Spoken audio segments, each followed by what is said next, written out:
ठीक है जी। तो फर्स्ट करंट अफेयर इसमें जो हमारे पास दिया हुआ है, that is about Aadhaar. Recent Moody's report highlights issues with India's digital ID program। Moody की अगर हम बात करते हैं तो एक इंटरनेशनल इंस्टीट्यूशन है जो अलग अलग चीजों के ऊपर, फॉर एग्जांपल इकोनॉमी के ऊपर, जीडीपी के ऊपर, डिजिटलाइजेशन के ऊपर क्या रिपोर्ट्स निकालता है। तो उनके द्वारा एक रिपोर्ट निकाली गई है about the Indian digital ID programme. हमारा डिजिटल आईडी प्रोग्राम क्या है? आधार, राइट? क्या है? आधार। आज के टाइम पे अगर हम बात करें तो हमारे देश में कोई भी गवर्नमेंट स्कीम हो या कोई भी गवर्नमेंट के बेनिफिट्स हो, उनको अटेन करने के लिए आपके पास अपनी ये वाला आईडी प्रूफ होना चाहिए। अदरवाइज क्या है, आपको वो फैसिलिटीज नहीं मिल पाती है। हालांकि आप बोल सकते हो 2019 में सुप्रीम कोर्ट के द्वारा ये बात बोली भी गई थी कि आधार को हर जगह मैंडेटरी करने की जरूरत नहीं है। ऐसा क्यों है? क्योंकि आधार के ऊपर आपकी पर्सनल इंफॉर्मेशन होती है। पर्सनल इंफॉर्मेशन मतलब आपकी डेट ऑफ बर्थ, नाम, एड्रेस, इसके अलावा बायोमेट्रिक्स, हर एक चीज इसके ऊपर होती है। फोटो आपकी होती है। आज के टाइम पे आपने देखा होगा कि पहले जब हम मोबाइल सिम लिया करते थे तो उस टाइम पे 3-4 प्रूफ मांगते थे कि एक फोटो भी दे देना, एक ये दे देना, एक वो दे देना। आज के टाइम पे क्या बोलते हैं? सिर्फ आधार कार्ड चाहिए और कुछ नहीं चाहिए। क्योंकि आधार कार्ड के ऊपर मोर देन सफिशिएंट आप बोल सकते हैं जो आपकी इंफॉर्मेशन है वो दी हुई है। इसीलिए सुप्रीम कोर्ट ने 2019 में ये बात बोली थी कि आधार को हर जगह मैंडेटरी नहीं करना है, लेकिन स्टिल उसके बावजूद बहुत सारे, इनफैक्ट ऑलमोस्ट हर एक सेंट्रल गवर्नमेंट की स्कीम में अगर आप बेनिफिट अटेन करना चाहते हो तो आपके पास ये आईडी प्रूफ होना चाहिए। चाहे मनरेगा स्कीम हो आपकी, चाहे आप बोल सकते हो बुढ़ापा पेंशन हो, हर एक चीज में। क्योंकि जैसे फॉर एग्जांपल आज के टाइम पे हमारे पास है direct benefit transfer. Direct benefit transfer का मतलब सीधा सरकार के खाते से आपके खाते में पैसा, यही है डायरेक्ट बेनिफिट ट्रांसफर।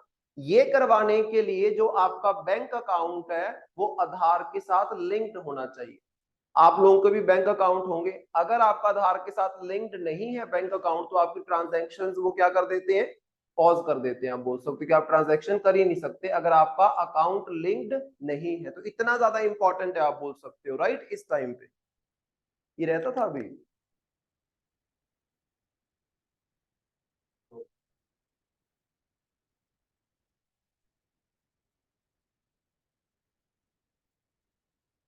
राइट, तो इतना ज्यादा इंपॉर्टेंट है आप बोल सकते हो कि आधार का आपके अकाउंट के साथ लिंक होना। तो वो बुढ़ापा पेंशन हो या मनरेगा का जो पैसा आता है, जो लेबर का वेज आता है, वो भी कहाँ पे आता है? अकाउंट में सीधा आता है। पहले क्या होता था? पंचायत के हाथ में दिया जाता था, जिसकी वजह से करप्शन बहुत ज्यादा बढ़ रही थी। इसके अलावा अगर बच्चों ने कोई स्कॉलरशिप लेनी है तो वो स्कॉलरशिप के लिए भी उन बच्चों को अपना आधार का प्रूफ देना पड़ेगा। तो हर जगह मैंडेटरी है, लेकिन हर जगह मैंडेटरी करने की वजह से कुछ प्रॉब्लम्स आ रही हैं और उन्हीं प्रॉब्लम्स को मूडी की इस रिपोर्ट ने हाईलाइट किया है। अब वो क्या क्या है देखो। Concerns highlighted by the Moody's report, क्या क्या कंसर्न्स है? Number 1, privacy and security concern. Privacy and security तो ऑटोमेटिकली आ गया जब आपकी मोस्ट इंपॉर्टेंट, मोस्ट क्रूशियल जो इंफॉर्मेशन है उसको आपने आधार के साथ अटैच कर दिया, सारी की सारी इंफॉर्मेशन। पहले इसी इंफॉर्मेशन के लिए 3 से 4 डॉक्यूमेंट लगते थे, आज के टाइम पे सिर्फ आपको आधार कार्ड का नंबर चाहिए। आधार कार्ड भी नहीं चाहिए, सिर्फ आधार कार्ड का वो नंबर चाहिए। आप बोल सकते हो कितने डिजिट्स होते हैं आधार कार्ड के नंबर में? 12 डिजिट्स, 4 4 करके 3 बार लिखे होते हैं। तो बस आपको वो डिजिट्स चाहिए और उतने से ही आपकी सारी इंफॉर्मेशन सामने वाली अथॉरिटी के हाथ में चली जाएगी। तो इससे एक चीज तो ये अच्छी होगी कि आपको बहुत सारे डॉक्यूमेंट्स इकट्ठे करने की जरूरत नहीं है, लेकिन नेगेटिव इंपैक्ट ये होगा कि आपकी जो इंफॉर्मेशन है वो इजिली अवेलेबल होने की वजह से उसका मिस यूज हो सकता है और हो रहा है, आप बोल सकते हो, राइट? नंबर 2 देखो, biometric authentication concerns the adoption of Aadhaar for the welfare schemes payout like Manrega hinders effective implementation. Concerns about Aadhaar's biometric reliability and burden of the establishing authorization। तो यहाँ पे अगर हम बात करते हैं, ये जो बायोमेट्रिक करते हैं इसमें ना बहुत सारी प्रॉब्लम्स है। एक तो चलो हमने माना कि जिस बंदे की बायोमेट्रिक्स हो गए डन, कईयों के बायोमेट्रिक्स ये स्कैन ही नहीं कर पाता है। आपने ये चीज देखी होगी, बहुत सारे बुजुर्ग लोग ऐसे हैं जिनके बायोमेट्रिक से स्कैन ना होने की वजह से क्या है, उनका आधार कार्ड बन ही नहीं पा रहा है, और जिसकी वजह से क्या है, वो इन बेनिफिट्स का फायदा कभी उठा ही नहीं पाएंगे। और दूसरी चीज, आपके फिंगरप्रिंट्स आर मोस्ट इंपॉर्टेंट, क्योंकि हर एक बंदे के फिंगरप्रिंट्स क्या होते हैं, डिस्टिंक्ट होते हैं, हर एक के अलग अलग फिंगरप्रिंट्स होते हैं, सेम फिंगरप्रिंट्स किसी के भी नहीं होते हैं। मतलब इतनी इंपॉर्टेंट इंफॉर्मेशन आपने क्या है, आधार के ऊपर चढ़ा रखी है, जिसका मिसयूज बहुत अच्छे से हो सकता है, राइट। क्योंकि आज के टाइम पे जैसा जैसे ये हिमाचल प्रदेश में फर्स्ट ऑल ओवर इंडिया आप बोल सकते हो, फर्स्ट डीएनए लैब जो है वो ओपन किया गया था फॉर द डेड बॉडीज। मैंने आपको पहले भी बताया था कि डेड बॉडीज का डीएनए स्कैन करके उनकी प्रॉपर एक, आप बोल सकते हो, डाटा बनाया जाएगा, और मैच कर सकते हो कि ये किसकी डेड बॉडी, अगर आपके पास उसकी शनाख्त करने के लिए उस टाइम पे कोई प्रूफ नहीं है तो ये सारी चीजें जो आज के मॉडर्न वर्ल्ड में डिजिटलाइजेशन की वजह से हो रही हैं, ये एक बहुत बड़ा कंसर्न है। देन उसके बाद है concerns related to the service denials, कि जिनके पास आधार कार्ड नहीं है उनको सर्विस प्रोवाइड नहीं की जाती है। अगर आधार कार्ड नहीं है तो आप मनरेगा स्कीम के अंदर अपने आप को एज अ वर्कर रिक्रूट करवा ही नहीं सकते। अगर आधार कार्ड नहीं है तो डायरेक्ट बेनिफिट ट्रांसफर हो ही नहीं सकता। जैसे फॉर एग्जांपल एक हमारे पास स्कीम थी, दैट इज पीएम किसान। पीएम किसान स्कीम के बारे में अगर आपने सुना हो तो इसके तहत क्या है, जो फार्मर्स हैं उनके अकाउंट में 6,000 रुपीज जो है सालाना डाले जाते हैं सरकार की तरफ से, सेंट्रल गवर्नमेंट की तरफ से 2-2 हजार करके। अब ऐसी स्कीम्स को अवेल करने के लिए आधार इज कंपल्सरी, प्लस आपका जो अकाउंट है वो भी आधार लिंक्ड होना चाहिए। अगर किसी के पास आधार कार्ड नहीं है, किसी फार्मर के पास, या फिर उसका अकाउंट लिंक्ड नहीं है आधार के साथ, तो वो इस बेनिफिट को नहीं उठा सकता है। हर एक स्कीम के साथ ही ये है, आप बोल सकते हो सिलसिला चल रहा है। एक मैंने उस दिन आपको बताई थी PM Ujjwala, PM Ujjwala. PM Ujjwala scheme की अगर हम बात करते हैं तो उसमें भी क्या है कि जो आपकी फीमेल हेड्स हैं उनके नाम के ऊपर गैस एंड सिलेंडर्स जो हैं वो दिए जाएंगे। आप बोल सकते हो वो जो चूल्हे होते हैं और सिलेंडर होते हैं वो दिए जाएंगे, दिए गए हैं इनफैक्ट, आप बोल सकते हो। यहाँ पे आपको राशन कार्ड चाहिए, लेकिन साथ ही साथ आपको आधार लिंक्ड अकाउंट चाहिए, क्योंकि इसमें जो आपको गैस सिलेंडर दिया गया उसमें बार बार आपको गैस भरवानी भी पड़ेगी, और वो भरवाने के ऊपर आपको सब्सिडी मिलती है, और वो सब्सिडी जो है वो आपके आधार लिंक्ड अकाउंट में ही आएगी, that is direct benefit transfer के थ्रू। तो मतलब कोई भी स्कीम आ रही है तो हर जगह आधार है, और अगर आपके पास आधार नहीं है तो आप उस स्कीम को अवेल नहीं कर सकते। तो ये बहुत बड़ा कंसर्न है। देन रेकमेंड क्या किया गया है, Moody suggest decentralised ID system like digital wallets with blockchain capabilities for more users control and reduced fraud. जैसे ये मैंने आपको करवाया था उस दिन क्रिप्टो करेंसी के बारे में, कि जो क्रिप्टो करेंसी होती है उसका एक बेसिक जो कैरेक्टरिस्टिक है वो क्या है, कि क्रिप्टो करेंसी को कोई एक सेंट्रलाइज्ड अथॉरिटी मैनेज नहीं करती है, अलग अलग लोग जो उसमें इन्वॉल्व होते हैं वो सारे उसको मैनेज करते हैं, जिसको हम बोलते हैं ब्लॉक चेन टेक्नोलॉजी, जहां पे एक अथॉरिटी ना होके बहुत सारी अथॉरिटीज इन्वॉल्व होती है।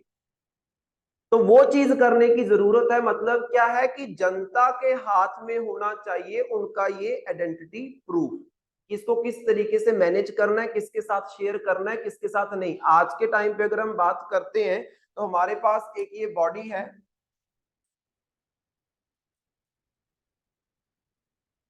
Unique identification authority of India.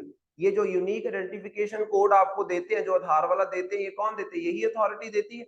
आप सबके आधार की इंफॉर्मेशन इस अथॉरिटी के पास है। तो मतलब क्या है, ये अथॉरिटी अगर चाहे तो आपकी इंफॉर्मेशन किसी के साथ भी शेयर कर सकती है। ऐसा नहीं होना चाहिए। किसी भी अथॉरिटी के पास आपकी इंफॉर्मेशन आपकी मर्जी के बिना शेयर करने की परमिशन नहीं होनी चाहिए। ये कब पॉसिबल होगा, जब ये अथॉरिटी डिवाइड कर दी जाए बहुत सारे लोगों में। आज के टाइम पे सारा डाटा इस अथॉरिटी के पास रहता है, गवर्नमेंट ऑफ इंडिया के पास रहता है। उसको एक सेंट्रलाइज्ड अथॉरिटी से निकाल के सारे लोगों के हाथ में कर दो कि आपकी मर्जी के बिना आपका डाटा किसी के पास है ही नहीं। आपको लग सकता है कि आपका आधार कार्ड आपके पास है और आपका डाटा आपके पास सिक्योर है, लेकिन ऐसा है नहीं है। अगर आप उस डाटा को कहीं पे फिलअप कर रहे हो तो वो डाटा आपका पब्लिकली जा रहा है। आपने गूगल के ऊपर फिलअप किया, उस दिन मैंने डाटा प्रोटेक्शन बिल के बारे में बात की थी, वो यही तो चीज है कि आपका वो डाटा एक बार अगर गूगल के डाटाबेस में चला गया तो वो वहां पे स्टोर हो जाएगा, और वहां पे स्टोर हो जाएगा तो मतलब क्या है, उसको यूटिलाइज किया जा सकता है बाय द गूगल। अब गूगल कौन सा इंडिया का है, तो बाहर की अथॉरिटीज उसका मिस यूज कर सकती है। अब गलती से, जैसे फॉर एग्जांपल चाइनीज वाले अभी स्कैम बहुत चले हुए हैं, आपने बीबीसी की न्यूज में भी सुना होगा, वो भी इस चीज को कवर कर रहे थे कि चाइनीज स्कैम्स क्या कर रहे हैं, एक ऐप बनाते हैं, अलग अलग तरह की ऐप, फॉर एग्जांपल लोन के लिए एप्स एंड ऑल, ये सारी एप्स बनाते हैं, उसके ऊपर ये डाटा भरवाया जाता है। जब आप ऐप को डाउनलोड करोगे लोन लेने के लिए, पैसा लेने के लिए, आप ये सारा डाटा फिलअप करोगे, उसके बाद क्या है, वो डाटा चला गया चाइनीज अथॉरिटीज के पास, वो उसका जिस तरीके से चाहे इस्तेमाल कर सकते हैं। जैसे बहुत सारे इंडियंस को फ्रॉड एंड स्कैम कॉल्स आ रही हैं, आप बोल सकते हो, बहुत सारे इंडियंस ने सुसाइड किया है। तभी बीबीसी इस न्यूज को कवर कर रहा था कि इतना ज्यादा आप बोल सकते हो ब्लैकमेल किया गया इंडियंस को इन एप्स की अथॉरिटीज के द्वारा कि उन्होंने सुसाइड अटेम्प्ट कर लिया। जैसे मुझे भी कॉल आई थी, मैं तभी इस चीज को उस दिन पहले भी मैंने आपको बताया था कि मुझे भी कॉल आई थी कि आपने 3,000 रुपया लिया था, अभी 6,000 आप वापस करो। मैंने बोला कब लिया था, बोलते कल लिया था, आज वापस करो 6,000। हालांकि मैंने कुछ लिया नहीं ऐसा, बट पता नहीं किस तरीके से मेरा मोबाइल नंबर उनके पास चला गया और बार बार मुझे कॉल कर रहे हैं और धमकियां दे रहे हैं आगे से कि अगर नहीं करोगे तो ये कर देंगे, वो कर देंगे। ये बहुत ज्यादा चला हुआ है, तुम लोग भी बच के रहना इससे। अगर किसी की कॉल आती है जस्ट इग्नोर करो उसको, और अपना नंबर, अपना आधार कार्ड किसी भी ऐसी वैसी ऐप या किसी भी ऐसी साइट के ऊपर या किसी भी लिंक को क्लिक करके मत भरना। That is very important. हम कई बार इस चीज को सीरियस नहीं लेते, लेकिन दैट इज वेरी इंपॉर्टेंट। और वो चीज सब हो रही है, इतनी इजीली कैसे हो पा रही है, क्योंकि आपका डाटा डिजिटली अवेलेबल है, आप बोल सकते हो। पहले तो ऐसा कभी नहीं होता था। आज से 10 साल पीछे चले जाओ, सबके पास मोबाइल फोन थे उस टाइम पे भी, कभी किसी को ऐसी फ्रॉड कॉल्स नहीं आती थी, कभी कोई स्कैम कॉल्स नहीं आती थी, कभी कोई कंपनीज की कॉल्स नहीं आती थी। आज के टाइम पे क्या है, आपका मोबाइल नंबर आपकी जो कंपनी है, एयरटेल है, जियो है, वो आगे सबके साथ शेयर कर देते हैं, और आपको बैंक्स की कॉल आ रही है, पता नहीं कहां कहां से कॉल्स आ रही है। तो वो सब क्यों हो रहा है, क्योंकि आपका जो पर्सनल डाटा है वो बहुत ही इजीली अवेलेबल है, और वो सबसे बड़ी गड़बड़ है, राइट। नेक्स्ट देखो गवर्नमेंट का क्या स्टैंड है इसके ऊपर। गवर्नमेंट का ये बोलना है कि जो आधार बायोमेट्रिक सिस्टम है ये बहुत ही रिलायबल है, बहुत ही सेफ है, बहुत ही सिक्योर है। और गवर्नमेंट ये बोल रही है कि हमारे आधार वाले सिस्टम को तो international monetary fund, world bank, इन्होंने भी सराहा है कि बहुत अच्छा आपने सिस्टम बनाया है। और बाहर की बहुत सारी कंट्रीज हमारी इस अथॉरिटी के साथ, unique identification authority of India जो है आपकी, इनके साथ कनेक्ट करने की कोशिश कर रही है कि हमें भी ऐसा सिस्टम बना के दो आधार जैसा, जैसा आपने इंडिया में बनाया। जैसे फॉर एग्जांपल आधार में एक चीज याद रखना, Aadhaar is not just for citizens, Aadhaar is not for citizens, it is for residents. और दोनों में डिफरेंस होता है। आधार सिटीजन्स के लिए नहीं है, ये रेजिडेंट्स के लिए है। और आधार को लेके आने का कारण भी ये था, क्योंकि सिटीजन्स तो वो होंगे जिनके पास यहाँ तो वोटर आईडी कार्ड है या पासपोर्ट है, मोस्टली वोटर आईडी कार्ड से हम रिकॉग्नाइज करते हैं। ऐसा कोई सिटीजन का सर्टिफिकेट वैसे तो हमारे पास होता नहीं है। ये आधार जो है ये क्या बताएगा, आपके देश में प्रेजेंटली कितने लोग रह रहे हैं। कोई फॉरेनर बंदा भी इंडिया में आके टेम्परेरी 1 साल 2 साल के लिए रहता है ना, तो वो भी आधार कार्ड बना सकता है। जैसे नेपाल से बहुत सारे लोग, भूटान से बहुत सारे लोग इंडिया में काम करने के लिए आते हैं, उन लोगों के भी आधार कार्ड यहाँ पे बने होते हैं। इससे गवर्नमेंट को ये इंफॉर्मेशन रहेगी कि हमारे देश में कौन कौन बंदा रह रहा। गवर्नमेंट ने बनाया इस पर्पज से था।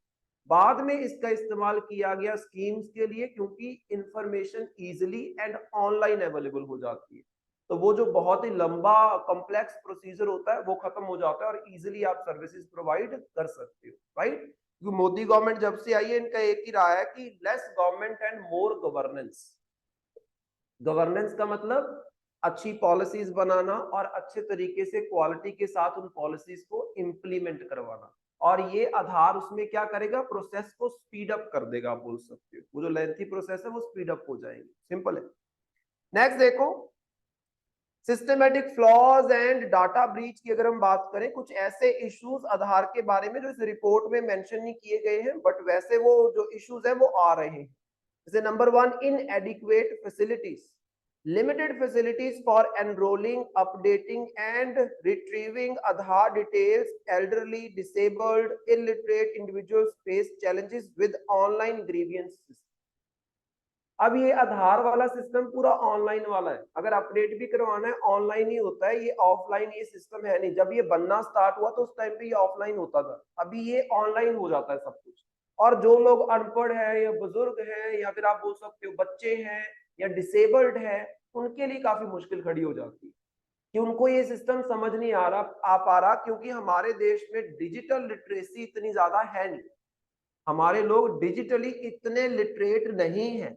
ऐसे लोग आपको मिल जाएंगे जो इंस्टाग्राम चला रहे हैं, फेसबुक चला रहे हैं, लेकिन ऐसी अपडेशंस उनको करनी नहीं आती, राइट। नेक्स्ट है लैक ऑफ ऑल्टरनेटिव्स। आपके पास एक ही आइडेंटिटी प्रूफ है, दैट इज आधार, ऑल्टरनेटिव होता ही नहीं है। जैसे आप कई जगहों पे जाओगे तो जैसे ये अभी मैंने रिसेंटली एक्सपीरियंस किया है, जब मैं रिसेंटली शिमला गया तो वहां पे मैंने क्या देखा कि जब आप होटल में जाके रुकते हो तो वहां पे आइडेंटिटी प्रूफ देना होता है। मैंने उनको बोला कि कौन सा आइडेंटिटी प्रूफ चाहिए, मतलब कोई भी चलेगा, बोलते नहीं ओनली आधार। आधार के बिना वो कोई आइडेंटिटी प्रूफ जो प्राइवेट होटल्स वाले हैं ये एक्सेप्ट ही नहीं करते हैं। मैंने उनको बोला पैन कार्ड ले लो या वोटर कार्ड ले लो, बोलते नहीं आधार कार्ड। तो ये बहुत बड़ी गड़बड़ है कि आधार को ही आपने सब कुछ बना दिया और उसके ऊपर आपकी पूरी की पूरी इंफॉर्मेशन है। आपने 1 रात 2 रात 4 रात हफ्ता रुकना है होटल में और उतने के लिए आप अपनी सारी इंफॉर्मेशन उनको दे के आ रहे हो, क्योंकि उन्होंने जो स्कैन करके रख लिया या फोटो कॉपी करके रख लिया वो उनके पास रहने वाला है हमेशा, और उसको वो किसी भी तरीके से इस्तेमाल कर सकते हैं। सिंपल चीज है, आपका नंबर उनके पास चला गया, वो गड़बड़ है। यहाँ पे क्या होना चाहिए, बीच में ना एक आया भी था कि एक टेम्परेरी आधार नंबर होता था, जैसे ओटीपी नहीं होता, वन टाइम यूज के लिए आप बोल सकते हो, वन टाइम जो पासवर्ड आपका होता है, वैसे आधार का भी ओटीपी की तरह वन टाइम यूज वाला नंबर बनता था। वो होता था 16 आप बोल सकते हो डिजिट्स का, और उसका आपने एक बार इस्तेमाल कर लिया यहाँ पे, उसके बाद वो कहीं पे भी इस्तेमाल नहीं होगा। लेकिन उसके बारे में लोगों को इतनी अवेयरनेस नहीं है, जिसकी वजह से लोग अपने ओरिजिनल आधार नंबर का ही यूटिलाइजेशन करते हैं और अपनी जो इंफॉर्मेशन है जगह जगह पे बांट रहे हैं, और जिसकी वजह से इतने बड़े स्कैम्स हो रहे हैं। Then lack of archiving policy, some citizens are blocked from government services despite having valid Aadhaar cards and numbers. CAG audit report highlights issues with data archiving policy and data management. कईयों ने आधार बनाया भी हुआ है, लेकिन government की जो data management की पॉलिसीज हैं, जो डाटा मैनेजमेंट का सिस्टम है, उसमें बहुत सारी गड़बड़ है। मतलब कई लोगों का आधार बना भी हुआ है लेकिन उनकी इंफॉर्मेशन ऑनलाइन जो आपका डाटाबेस है उसमें शो नहीं हो पाती। तो मतलब सरकार की तरफ से भी इस सिस्टम को लेके, इस अथॉरिटी की तरफ से भी कुछ दिक्कतें आ रही हैं, राइट। नेक्स्ट उसके बाद है लैक ऑफ एडिक्वेट सिक्योरिटी। अब ये जो आपका UIDAI है, डिवाइसेस एंड एप्लीकेशंस में not securely store residents personal information, concerns about security of Aadhaar information used for digital verification by other agencies and companies. तो यहाँ पे ऐसा कोई सिस्टम नहीं है कि किसी दूसरी एजेंसी ने आपका डाटा यूटिलाइज किया उसके बाद 24 घंटे के अंदर अंदर उनके डाटाबेस में से वो वाला जो डाटा है वो रिमूव हो जाएगा अपने आप। ऐसा कुछ भी नहीं है हमारे देश में अभी तक। तो मतलब आप किसको इन्फॉर्मेशन दे के आ रहे हो, किसी ऐप के ऊपर इन्फॉर्मेशन भर रहे हो, तो वो लाइफ लॉन्ग आपकी वहां पे सेव हो रही है। तभी डिजिटल प्रोटेक्शन वाला बिल जो है वो लेके आए थे। Miss use of the system, यहाँ पे जैसे देखो, informed consent was compromised in the Aadhaar payment bridge system and the Aadhaar enabled payment system. यहाँ पे अगर हम बात करें, ये जो ऑनलाइन पेमेंट वाला सिस्टम स्टार्ट हुआ है, ये उन्हीं के अकाउंट के ऊपर ऑनलाइन पेमेंट्स हो पाती हैं जिनके अकाउंट आधार के साथ अटैच्ड है। और इसमें बहुत सारी चीजें ऐसी होती है जहां पे क्या है, बंदे से बिना पूछे वो पेमेंट्स कट आउट होती है और उस पर्सन को पता तक नहीं चलता, आप बोल सकते हो। मतलब हर बार पेमेंट कट आउट करने के लिए आपने कोई, आप बोल सकते हो, फीस कट करनी है या फिर आपने ऑटो डेबिट वाला सिस्टम कर रखा है, तो वहां पे बार बार आपके पास क्या है, एक्सेप्ट करने की इंफॉर्मेशन नहीं आती है, पेमेंट्स कट होती रहती है। क्योंकि आपने उस चीज के लिए एक बार परमिशन दे दी है तो वो लाइफ लॉन्ग तब तक रहेगी जब तक उस परमिशन को आप खत्म नहीं कर देते। तो वो गड़बड़ भी आ रही है। Then organise scams like scholarship scam, ये बहुत बड़ा स्कैम हुआ है झारखंड में। इसमें क्या था, बच्चों की स्कॉलरशिप्स आती है, मैट्रिक की आती है, प्री मैट्रिक आती है, पोस्ट मैट्रिक स्कॉलरशिप्स आती है।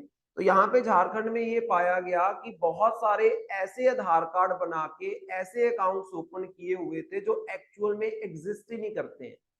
तो मतलब आधार बनाना, कुछ ना कुछ तो इसमें गड़बड़ है कि इजिली यहाँ पे स्कैम किया जा रहा है। आप ऐसे आधार कार्ड बना के ऐसे बच्चे शो कर रहे हो जो एक्चुअल में एग्जिस्ट ही नहीं करते, या फिर कुछ बच्चे ऐसे थे जो क्या है अभी जिंदा नहीं है, और उनके नाम के ऊपर आप क्या कर रहे हो, सरकार से स्कीम्स का फायदा उठा रहे हो, स्कॉलरशिप का फायदा उठा रहे हो। और कुछ गिने चुने ऑफिसर्स झारखंड के इसमें इन्वॉल्व थे जिन्होंने आप बोल सकते हो करोड़ों रुपीस जो है इन स्कॉलरशिप की स्कीम से खाया है, आप बोल सकते हो।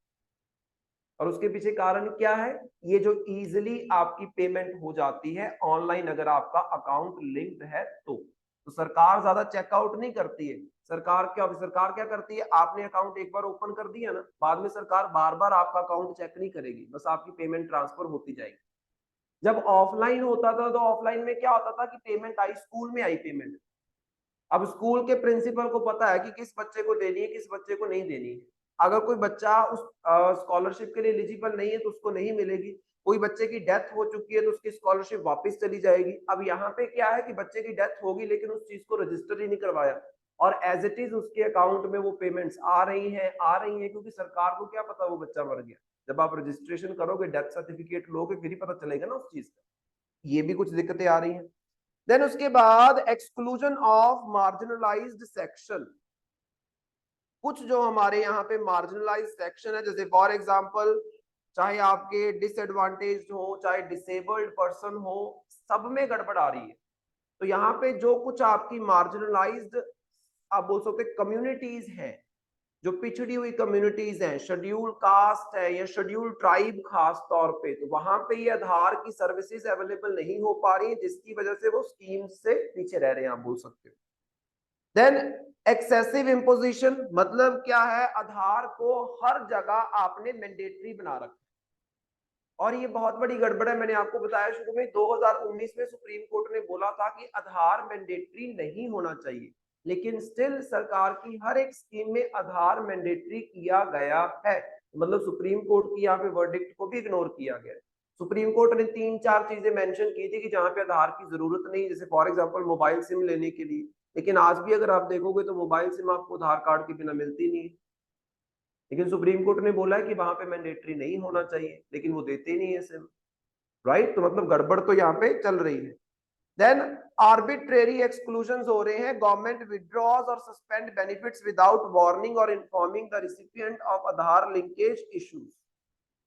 गवर्नमेंट अपनी मर्जी से भी कुछ आप बोल सकते हो जो अकाउंट्स हैं आधार के वो कट आउट कर रही है। जैसे ये असम में बहुत गड़बड़ खड़ी हुई थी, जब असम में ये माइग्रेंट्स वाला इशू हुआ था, उसके बाद 2019 में ये जो सिटीजनशिप अमेंडमेंट एक्ट भी लेके आए कि वहां पे जो बांग्लादेश से माइग्रेंट्स आके बैठे हुए थे उन माइग्रेंट्स को वहां पे सिटीजनशिप दी गई।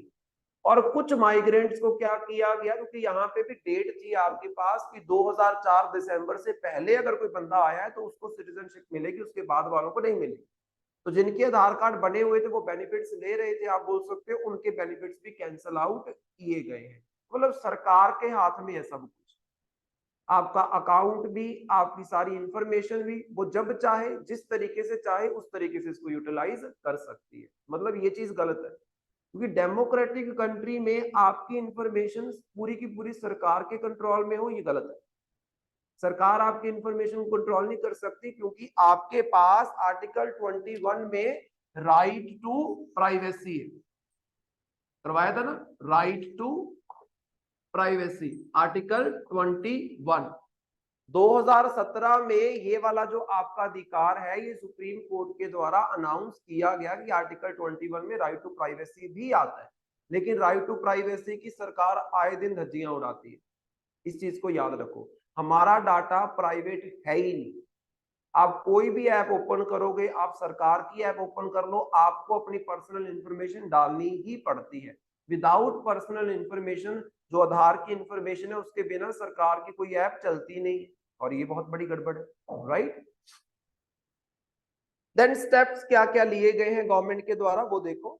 द गवर्नमेंट मस्ट रिस्ट्रिक्ट, जो लेने चाहिए steps, government must restrict mandatory Aadhaar to permissible purposes and must also provide viable alternatives when Aadhaar authentication fails.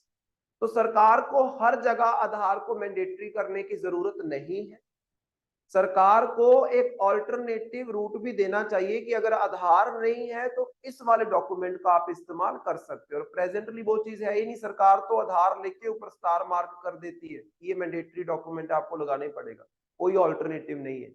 एक तो ये करना चाहिए। Benefits should not be drawn और suspended without prior notice, concerned person should be given an opportunity to respond और appeal.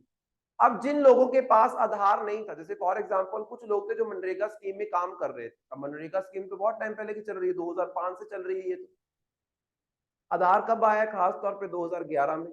2005 से लेके 2011 तक जो बंदे इस स्कीम में एनरोल्ड थे उसमें से बहुत सारे बंदों को निकाल दिया गया। क्यों निकाल दिया गया? क्योंकि उनका आधार कार्ड 2011-12 में बन नहीं पाया, बिना पूछे निकाल दिया गया, आप बोल सकते हो। और उनका आधार कार्ड बन भी नहीं पा रहा है, जैसे मैंने आपको बताया बुजुर्गों का नहीं बन पाता है, कईयों के फिंगरप्रिंट से स्कैन ही नहीं होते, तो वो गड़बड़ आ रही है।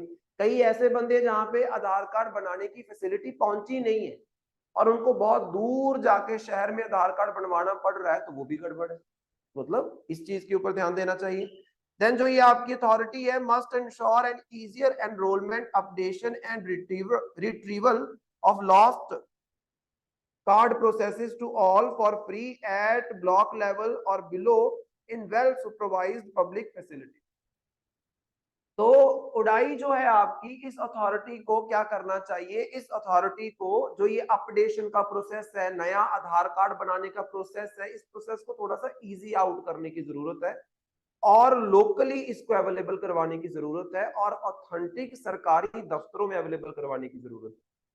अभी प्रेजेंटली क्या है, आधार कार्ड प्राइवेट जो लोग हैं वो बना के दे रहे हैं। बहुत सारे प्राइवेट आपने कैफेज वाले देखे होंगे जो आधार कार्ड अपडेट करके आपको दे देते हैं, वो गलत है।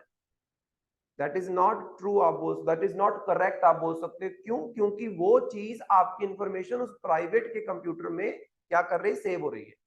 तो सरकारी अथॉरिटीज को इसमें इन्वॉल्व करो, प्राइवेट्स को नहीं, वो भी गड़बड़ है। देन उसके बाद a comprehensive review of the Aadhaar payment bridge system and direct benefit transfer system is essential। तो यहाँ पे अगर हम बात करते हैं, बार बार इस चीज को रिव्यू करना, जो डायरेक्ट बेनिफिट ट्रांसफर के साथ आपने अकाउंट्स अटैच कर दिए हैं, उन अकाउंट्स को बार बार चेकआउट करना, बार बार रिव्यू करना, that is most important, right, जो कि किया नहीं जा रहा है। Then RBI and National Payment Corporation of India, NPCI, वही जिनके द्वारा यूपीआई वाला सारा सिस्टम स्टार्ट किया गया था, should monitor all types of payment problems and place detailed monthly reports in the public domain। जो भी प्रॉब्लम्स आ रही है आधार ना होने की वजह से, या फिर आधार की प्रॉपर इंफॉर्मेशन ना होने की वजह से, आधार अपडेट ना होने की वजह से, तो वो सारी जितनी भी प्रॉब्लम्स आ रही है बैंक्स में या ऑनलाइन पेमेंट्स में, वो आरबीआई को या फिर एनपीसीआई को हर महीने रिपोर्ट पब्लिश करने की जरूरत है। The NPCI should ensure stronger safeguards against the vulnerabilities of Aadhaar-enabled payment system and better grievance redressal। तो यहाँ पे जो आधार अनेबल्ड पेमेंट सिस्टम, मतलब ऑनलाइन जो पेमेंट सिस्टम है जिसको कौन देखता है, एनपीसीआई, उसमें जो भी प्रॉब्लम्स आ रही हैं उसको सॉर्ट आउट करने के लिए एक प्रॉपर ग्रीवियंस सेल उनको बनाने की जरूरत है। तो कई बार ये चीज आपने देखी होगी कि आपके क्रेडिट कार्ड्स हैं या फिर ऑनलाइन पेमेंट्स है, क्योंकि आपके आधार के ऊपर आपका जो एड्रेस होता है वो अलग होता है, आप कहीं और पे रह रहे हो, कहीं और किसी और जगह रह रहे हो, आप अपडेट नहीं कर पाते हो कि जैसे फॉर एग्जांपल आप हो या मैं हूं, मेरा घर कहीं और है, मैं यहाँ पे रह रहा हूँ, मुझे यहाँ का आधार कार्ड नहीं चाहिए। लेकिन कई ऑनलाइन डिजिटल सर्विसेज ऐसी होती हैं जो आपको आपके गांव वाले पिन कोड के ऊपर मिलती नहीं है, वो आपको कहाँ पे मिलती है, शहर वाले पिन कोड। चंडीगढ़ में जो आपको डिजिटल फैसिलिटीज मिल पाती हैं, बैंकिंग फैसिलिटीज मिल पाती हैं, वो आपको आपके गांव में या किसी छोटे शहर में नहीं मिलती। तो वो आपको डिनाई कर दी जाती है कि आपके आधार के ऊपर जो एड्रेस है वो यहाँ का नहीं है, तो आपको वो फैसिलिटीज नहीं मिली। तो वो जो ऑनलाइन सारा ये दिक्कतें आ रही हैं, इसको सॉर्ट आउट करने की जरूरत है, that is most important. Then the Aadhaar Act could be amended to reinstate the dropped provision for independent oversight of UDAI by high-powered identity review committee. तो यहाँ पे आधार जो आपका एक्ट है इसको चेंज करने की जरूरत है और यहाँ पे आपको एक आइडेंटिफिकेशन के लिए खास तौर पे कमेटी बनाने की जरूरत है। मतलब कंप्लीटली जो ये सारी पावर है ये इस अथॉरिटी उड़ाई के हाथ में मत पकड़ाओ, अलग से एक इंडिपेंडेंट अथॉरिटी होनी चाहिए जो इस अथॉरिटी को मैनेज करे और इसमें जो भी कमी है उसको सुधारने की कोशिश करे। मतलब बहुत सारी चीजें हैं, क्योंकि इसके ऊपर ना क्वेश्चन ये नहीं बनेगा कि आधार के ऊपर आप ये सारा डाटा दे दो। क्वेश्चन बनता है डिजिटल जो आपका वर्ल्ड बन रहा है उसमें क्या क्या दिक्कतें आती है, या फिर आपके डिजिटल डाटा के ऊपर क्वेश्चन बन सकता है, तो वहां पे आप ये सारी चीजों को मेंशन कर सकते हैं। That is important. ठीक है, नेक्स्ट वाला बहुत इंपॉर्टेंट है, that is caste based survey. Caste based सर्वे हमारे इंडिया में होता नहीं है। लास्ट टाइम जो प्रॉपर कास्ट बेस्ड सर्वे किया गया था वो किया गया था 1931। ऑल ओवर द इंडिया जो कास्ट बेस्ड सर्वे प्रॉपर हुआ है वो कब हुआ है? 1931 में। ऐसा सर्वे जिसको किया गया और किए जाने के बाद उसकी जो सारी इंफॉर्मेशन है उसको पब्लिक में भी रखा गया। उसके बाद भी कई बार 2011 में भी हुआ है, लेकिन जो इंफॉर्मेशन है उसको पब्लिश नहीं किया जा रहा है। तो कास्ट बेस्ड सर्वे में क्या होगा, आप अलग अलग कास्ट ग्रुप्स के बारे में पता करोगे कि किस कास्ट को बिलोंग करने वाले कितने लोग हमारे पास हैं। रिसेंटली क्या हुआ है, बिहार में ये कास्ट बेस्ड सर्वे किया गया और उसी के डाटा को हम यहाँ पे डिस्कस करने वाले हैं और ये कितना इंपॉर्टेंट है उसको डिस्कस करेंगे। So what is the purpose of caste based survey? The purpose of caste based survey initiated by the Bihar government in January 2023 is to gather detailed socio-economic data aiding in the development of improved policies and programs for marginalized communities. तो caste based सर्वे से आपको ये पता चल जाएगा कि कितनी cast हैं जो ओबीसी में आती हैं, कितनी कास्ट हैं जो बैकवर्ड में आती हैं, कितनी कास्ट हैं जो एससी में आती हैं। इससे क्या कर सकते हो आप, उनकी डेवलपमेंट ओरिएंटेड पॉलिसीज को लेके आ सकते हो। जैसे फॉर एग्जांपल आपके पास ओबीसी है, अब ओबीसी में आपके पास मोर देन 3000 कास्ट देखने को मिल जाएंगी। अब इन कास्ट में से आगे कुछ सब कास्ट भी होंगी, कुछ ऐसी होंगी जो ठीक ठाक डेवलपमेंट है, कुछ ऐसी होंगी जो लीस्ट डेवलप्ड है, कुछ ऐसी होंगी जो हाईली डेवलप्ड है। तो यहाँ पे गड़बड़ तो है। जो लीस्ट डेवलप्ड वाला है, जो मीडियम डेवलपमेंट वाला है, जो हायर डेवलपमेंट वाला है, इनको एक जैसी फैसिलिटीज तो आप प्रोवाइड नहीं कर सकते। तो यहाँ पे अगर कास्ट बेस्ड सेंसिस होता है, ये तो सिर्फ सर्वे हुआ है, अगर सेंसिस में भी कास्ट के ऊपर सर्वे किया जाए, सेंसिस किया जाए, तो आपको इन सब का डाटा मिलेगा कि ओबीसी में कितनी कास्ट हैं जो बहुत ही लीस्ट डेवलप्ड है, ओबीसी में कितनी है जो मीडियम लेवल पे, कितनी है जो हायर लेवल पे है। फिर आप क्या कर सकते हो, उन पर्टिकुलर कास्ट के लिए डेडिकेटेड स्कीम्स लेके आ सकते हो। और यही बिहार गवर्नमेंट करना चाहते हैं कि बिहार में मोर देन 80% जो कास्ट है वो बैकवर्ड कास्ट है। More than 80% socially and educationally backward communities है बिहार में, इसीलिए वो इस सर्वे को करवा रहे हैं। नीचे डाटा देखो उनका जो सामने आया, that is other backward caste कितनी है, उनकी पूरी पॉपुलेशन का 27%। उनकी टोटल पॉपुलेशन में 27% ओबीसीज है। एक्सट्रीमली बैकवर्ड क्लासेस मतलब बहुत ही पिछड़ी हुई, वो कितनी है, 36%। देन फॉरवर्ड कास्ट मतलब जनरल कम्युनिटी कितनी है, सिर्फ 15.5%। मतलब क्या बना इसका, इसका मतलब ये बना कि 84.5% बैकवर्ड ही होंगी। ये जनरल कम्युनिटी आपने सिर्फ कितनी बताई है, 15.5। देन शेड्यूल कास्ट 20% है, शेड्यूल ट्राइब्स 1.6% है।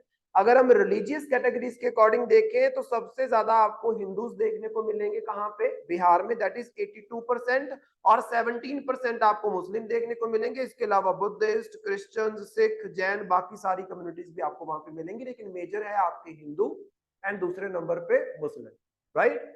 तो सिग्निफिकेंस क्या है इस चीज का, उस चीज को देखो। Number 1, It confirms that the substantial OBC presence in Bihar, OBCs and extremely backward communities make up around 63% of the population. सिर्फ OBC and extremely backward classes, इन दोनों को अगर आप मर्ज अप करोगे तो पूरे बिहार के जितनी पॉपुलेशन है उसका 63% बनता है। तो मतलब क्या है, मेजॉरिटी पॉपुलेशन इज बैकवर्ड।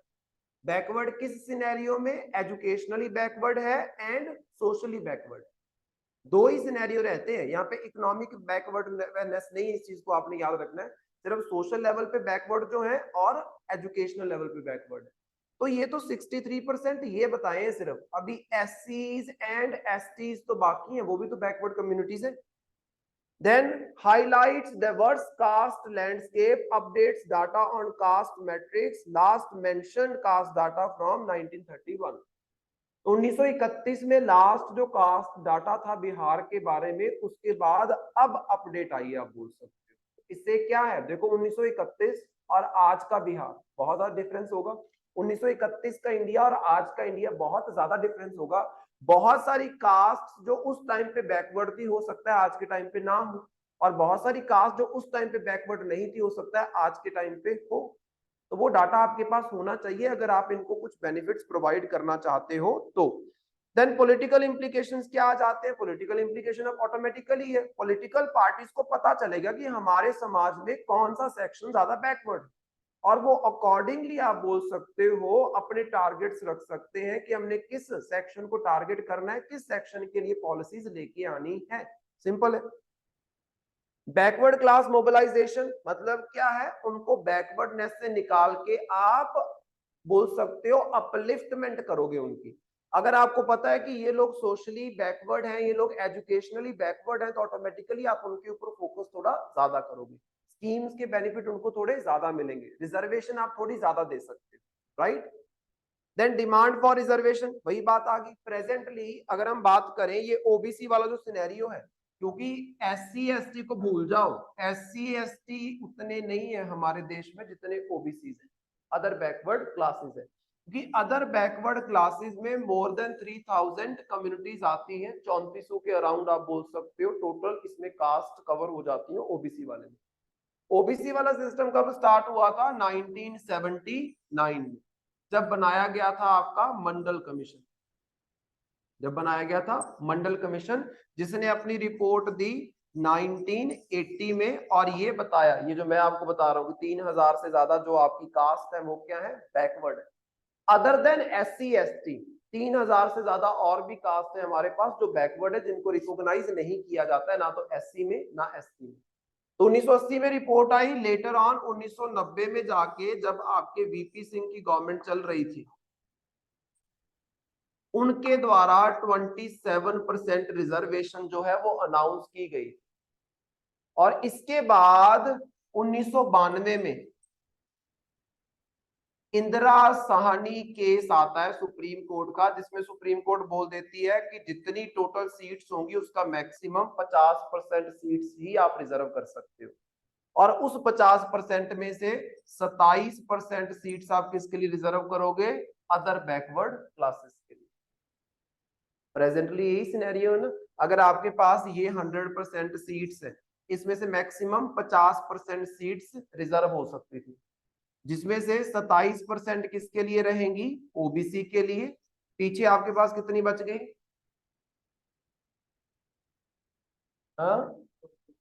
23%, वो किसको मिलेंगी, एससी एसटी वुमेन जो मर्जी हो। देन उसके बाद हमारे पास रिसेंट एक और अपडेट आई कि 10% आप किसके लिए करोगे, इकोनॉमिकली बैकवर्ड क्लासेस के लिए या फिर इकोनॉमिकली वीकर सेक्शन के लिए। और इकोनॉमिकली वीकर सेक्शन किसका, जनरल कम्युनिटी का, उसमें ओबीसी नहीं आएंगे। इकोनॉमिकली वीकर सेक्शन में ओबीसी एससी एसटी नहीं आएंगे, जो जनरल कम्युनिटी है उसमें जो इकोनॉमिकली बैकवर्ड है, सिर्फ इकोनॉमिकली, सोशली या फिर एजुकेशनली बैकवर्डनेस नहीं देखी जाएगी, सिर्फ इकोनॉमिक बैकवर्डनेस देखी जाएगी कि अगर जनरल कम्युनिटी में कोई बंदा सालाना 8 लाख से कम कमा रहा है तो वो बंदा किस में आ जाएगा, इकोनॉमिकली वीकर सेक्शन में, तो वो ये 10% वाली सीट्स जो है वो क्लेम कर सकता है। तो अभी क्या है, जो ये 27% वाला चल रहा था, जब आपका कास्ट बेस्ड सेंसस आएगा और अगर आपको ये फाइंड आउट होता है कि आज के टाइम पे अराउंड 5,000 हमारे पास ऐसी कम्युनिटीज है जो ओबीसी में कवर होनी चाहिए, तो ऑटोमेटिकली इस 27% को भी आपको बढ़ाना पड़ेगा। तो ये रिजर्वेशन बढ़ने के चांसेस हो सकते हैं अगर आपका कास्ट बेस्ड सेंसस किया जाता है, क्योंकि आज के टाइम पे ऐसी बहुत सारी कम्युनिटीज हैं जो बैकवर्ड है लेकिन उनको रिजर्वेशन नहीं मिल रही। जैसे फॉर एग्जांपल एक उस दिन हमने इशू डिस्कस किया था कि कुछ दलित्स का धर्म क्या होता है, ओरिजिनली हिंदू, क्योंकि दलित वाला सिस्टम हिंदू धर्म में है, सिख धर्म में या किसी और धर्म में है ही नहीं। जो बंदा दलित होगा उसका धर्म क्या होगा, हिंदू। तो हिंदू धर्म के कुछ दलित लोग इस, आप बोल सकते हो, अनटचेबिलिटी वाले सिस्टम से बचने के लिए अपने आप को क्रिश्चियनिटी में एंड मुस्लिम धर्म में कन्वर्ट किए। जैसे ही दलित्स ने अपने आप को क्रिश्चियन धर्म में कन्वर्ट किया, तो क्रिश्चियन धर्म में दलित वाला कोई कंसेप्ट नहीं होता है, लोअर क्लासेस वाला कोई कंसेप्ट नहीं होता है। तो मतलब अब वो क्या है, लोअर कास्ट की लिस्ट से बाहर हो गए, अभी भी बैकवर्ड ही है, अभी भी उनके साथ ट्रीटमेंट वैसा ही हो रहा है जैसे पहले हो रहा था। धर्म चेंज करने से कुछ नहीं होने वाला, आसपास के लोग तो वही है, लेकिन उनके बेनिफिट छिन गए आप बोल सकते क्रिश्चियन बनने की वजह से। कौन? नहीं, झोपड़ी में रहना इज नॉट इक्वल्स टू दलित होना। दलित होने का मतलब होता है कि ऐसी कम्युनिटीज जो इस टाइम पे या फिर पास्ट में उनके जो एंसेस्टर्स हैं वो मल मूत्र उठाने का काम करते थे, उनको बोलते हैं दलित। मल मूत्र उठाना, नालियां साफ करना, ये काम, उनको दलित बोला जाता है। एक होते हैं शूद्र, शूद्र मतलब lower classes. There is a difference between Shudra and Dalit, दोनों अलग होते हैं, ठीक है। जैसे फॉर एग्जांपल बहुत सारे बिहार से, यूपी से लोग मतलब उठ के आते हैं चंडीगढ़ में, मैंने देखे हैं। चंडीगढ़ के बाहर भी बहुत सारे स्लम एरियाज हैं।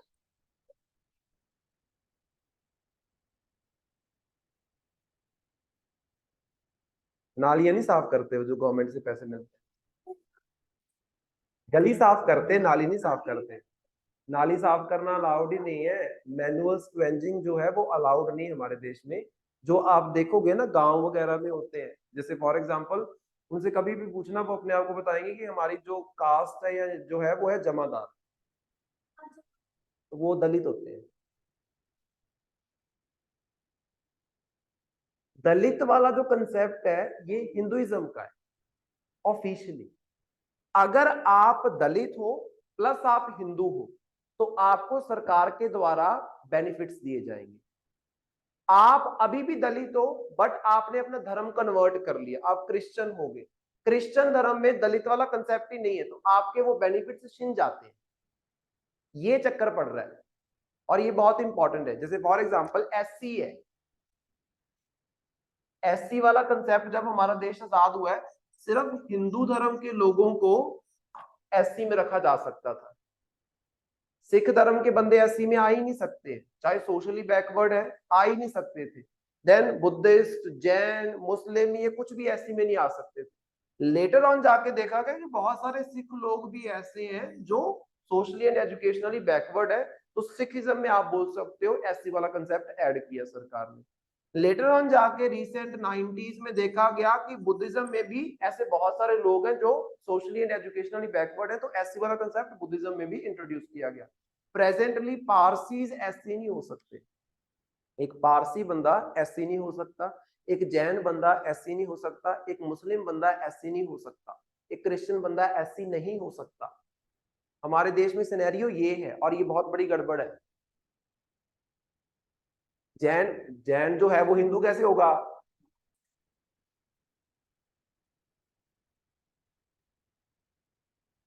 बेटा यहाँ पे धर्म का मतलब है कि आप खुद को डॉक्यूमेंट में कैसे रजिस्टर करते हो। जैसे मैंने कोई भी भरना होता है तो मैं भरता हूँ सिख, अब मानता मैं किसी को मर्जी रहूं, क्योंकि बाय बर्थ आप बोल सकते हो या फिर मेरी फैमिली का जो धर्म है दैट इज सिख, मैं सिख ही भरूंगा, तो मुझे उसी तरीके से कंसिडर किया जाएगा। अगर मान लो मैं होता क्रिश्चियन और मेरी फैमिली बहुत ही एजुकेशनली एंड सोशली बैकवर्ड होती और मैं होता क्रिश्चियन, मैं कभी एससी में खुद को इंक्लूड करने की डिमांड ही नहीं कर सकता, क्योंकि क्रिश्चियनिटी में एससी का कंसेप्ट ही नहीं है। एससी का कंसेप्ट कहां पे है? हिंदू धर्म में। ये जो बोलते हैं कि ब्राह्मण, क्षत्रिय, वैश्य, शूद्र, उन शूद्र जो कम्युनिटीज थी उनको एससी का स्टेटस दिया गया था, क्योंकि वो लोअर कम्युनिटीज थी, उनको पढ़ने की अनुमति नहीं थी अकॉर्डिंग टू द वैदिक सिस्टम, आप बोल सकते हो। वो सिर्फ मैनुअल वर्क करते थे, जिसकी वजह से समाज में एक तो उनका जो दर्जा था वो लो हुआ, ऊपर से उनको एजुकेशन भी नहीं मिल पाई। एससी और दलित अलग भी हो सकते हैं। ऐसा भी हो सकता है कि एक दलित बंदा एससी का स्टेटस उसको मिला, क्योंकि जो आपका एससी है उसका मतलब क्या है? सोशली एजुकेशनली बैकवर्ड बंदा। और जो दलित होते हैं वो भी सोशली एजुकेशनली बैकवर्ड है। दलित वर्ड एंड शूद्र वर्ड ये आपके ट्रेडिशनल, आप बोल सकते हो, डेफिनेशंस है। एससी जो है वो सरकार के द्वारा बोला जाता है। एससी जो है वो सरकार के द्वारा बोला। एससी कौन होगा? जो सोशली एजुकेशनली बैकवर्ड होगा। वो दलित भी हो सकता है, वो शूद्र भी हो सकता है, कोई भी हो सकता है, लेकिन वो होगा सिर्फ और सिर्फ तीन कम्युनिटीज में से। एससी बंदा सिर्फ तीन धर्मों को बिलोंग कर सकता है, हिंदू, सिख, बुद्धिस्ट। मुस्लिम बंदा खुद को एससी नहीं कंसिडर करवा सकता कभी भी, ये चीज याद रखना।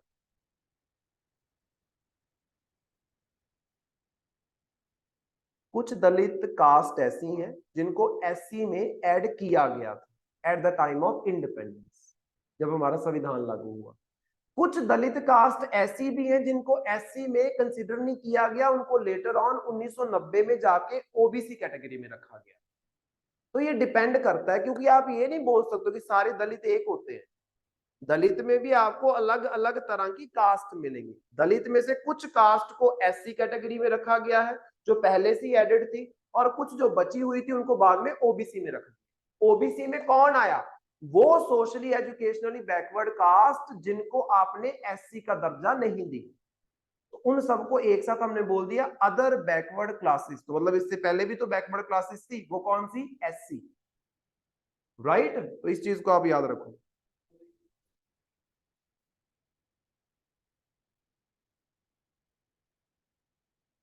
तो वो बंदा ऐसे बन जाएगा। और ये गड़बड़ है बहुत बड़ी, इसमें भी इस चीज को डिस्कस किया गया है। ये भी बहुत बड़ी। ये तो चलो आपने जो एग्जांपल दिए इसमें तो सीधा है कि अगर आपने एक जर्नल कम्युनिटी के बच्चे को एक ऐसी बंदे ने अडॉप्ट किया, तो वो बंदा, वो जो बच्चा अडॉप्ट, लीगली अडॉप्ट होने के बाद एससी कैटेगरी में आएगा। प्रॉब्लम ये आती है कि जो एक पर्सन है वो एससी कम्युनिटी का है, दूसरा पर्सन जो है वो जर्नल कम्युनिटी का है, दोनों की इंटरकास्ट वाली जो शादी है वो होती है, उनके बच्चों का क्या होगा? गड़बड़ ये है, क्योंकि अगर आप ये बोलोगे कि फादर वाली कास्ट इसको मिलेगी, तो फिर आप क्या कर रहे हो? पैट्रियार्की को प्रमोट कर रहे हो। अगर आप बोलोगे मदर वाली मिलेगी, फिर भी गड़बड़ है, इक्वालिटी नहीं है। अब उसको कौन सी कास्ट का दर्जा दिया जाए? ये बहुत सारी गड़बड़ है जो यहाँ पे आपको देखने को मिल रही है।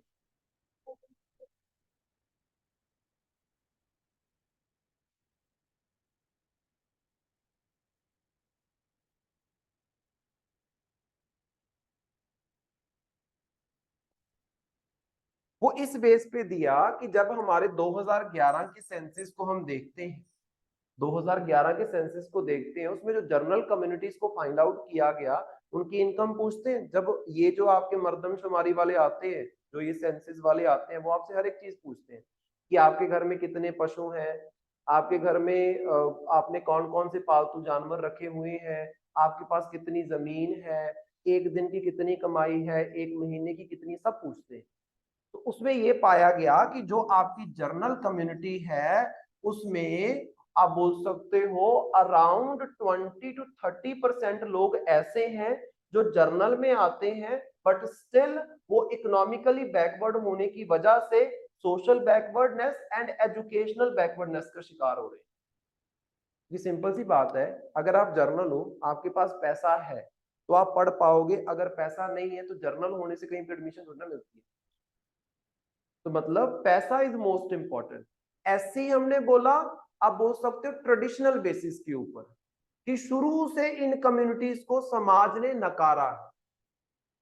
लेकिन जर्नल में भी तो ऐसे बहुत सारे लोग हैं जो बहुत गरीब है, लेकिन जर्नल में है तो वो तो किसी भी तरफ के नहीं हुए, ना तो जर्नल की अपर क्लास की तरह बन पाए, ना लोअर क्लास के बेनिफिट वो ले पाए। तो उनको अलग से आपको क्या है, रिजर्वेशन देने की जरूरत है। और ये जो जर्नल वाला है ना, ये अभी कोई नया चीज नहीं आई है। जब ये मंडल कमीशन आया था, मंडल कमीशन ने इकोनॉमिकली वीकर सेक्शन की भी बात की थी, और वीपी सिंह की गवर्नमेंट ने भी 10% इकोनॉमिकली वीकर सेक्शन को रिजर्वेशन देने की बात की थी। लेकिन सुप्रीम कोर्ट ने 1992 में ये 10% इकोनॉमिकली वीकर सेक्शन वाली रिजर्वेशन खत्म कर दी थी, जिसको ये दोबारा से मोदी सरकार 2019 में 103rd अमेंडमेंट से लेके आई। समझ रहे हो, ये चीज है। तो ऐसा नहीं है इकोनॉमिकली वीकर सेक्शन मोदी सरकार ने पहली बार बात की, ये 1980 में भी बात की गई थी कि उनको रिजर्वेशन देनी चाहिए, लेकिन उस टाइम पे सुप्रीम कोर्ट ने मना कर दिया कि रिजर्वेशन देने की जरूरत नहीं। लेकिन अब सरकार ने अमेंडमेंट करके उस चीज को ऐड कर दिया, और सुप्रीम कोर्ट ने भी, आपने रिसेंटली देखा होगा, 2023 की स्टार्टिंग में तो वर्डिक्ट आई है कि जो 103rd अमेंडमेंट 2019 है, इसको सुप्रीम कोर्ट अप्रूव करता है, और आप इकोनॉमिकली वीकर सेक्शन की 10% एक्स्ट्रा रिजर्वेशन रख सकते हैं। तो ये कोई नई चीज नहीं है, राइट? इस चीज को ध्यान में रखो हमेशा। नेक्स्ट देखो, इनफॉर्मल पॉलिसी मेकिंग। अब वोट बैंक पॉलिटिक्स तो आप समझ सकते हो, वोट बैंक पॉलिटिक्स क्या होता है। वोट बैंक पॉलिटिक्स मतलब क्या है कि जो आपकी पॉलिटिकल पार्टीज हैं उनको पता चल जाएगा कि बिहार में अच्छा बैकवर्ड क्लासेस ज्यादा है, तो वैसे अपने आप बोल सकते हो टारगेट्स रखो, वैसे आप रैलीज में वादे करो, जिससे क्या ज्यादातर जनता आपके साथ अटैच हो सकती है।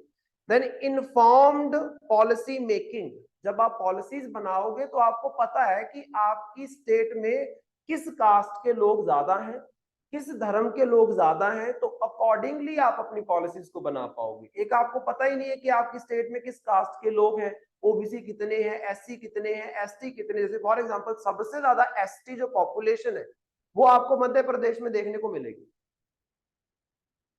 लेकिन ये डाटा हम कब का उठाते हैं, 2011 वाला, ये एसटी पॉपुलेशन वाला, क्योंकि 2011 के सेंसस में एसटी वाली पॉपुलेशन आपको बताई जाएगी, कास्ट बेस नहीं बताया जाएगा, एसटी वाली बताई जाएगी। लेकिन अभी देखो 2023 आ चुके हैं, 11 के बाद सेंसस ही नहीं हुआ। हो सकता है कि मध्य प्रदेश के अलावा किसी और स्टेट में, मान लो राजस्थान में ज्यादा हो गई हो एसटी, और मध्य प्रदेश में एसटी की गिनती कम हो गई हो, वहां से वो कहीं और मूव कर गए हो, आप बोल सकते, कुछ भी हो सकता है। तो ये आपको पता होना चाहिए कि आपकी स्टेट में किस कम्युनिटी के कितने लोग बैठे हुए, तभी तो पॉलिसीज बनाओगे अकॉर्डिंगली। देन एड्रेसिंग इंटरसेक्शनैलिटी, तो इंटरसेक्शनैलिटी का मतलब क्या है, caste intersect with gender, religion and region. Survey reveals that intersections of used policy approaches addressing multiple dimensions of marginalization. तो यहाँ पे जो वही आप जो जैसे क्वेश्चन पूछ रहे थे कि सर दलित एससी हो सकता है कि नहीं हो सकता है, यही है इंटरसेक्शनैलिटी। कई कई रीजन्स ऐसे हैं जहां पे आपको खासतौर पे एसटी पॉपुलेशन या एससी पॉपुलेशन या फिर ओबीसी पॉपुलेशन देखने को मिलती है, ट्रेडिशनली वहीं पे वो ज्यादा रहे हैं, आप बोल सकते हो।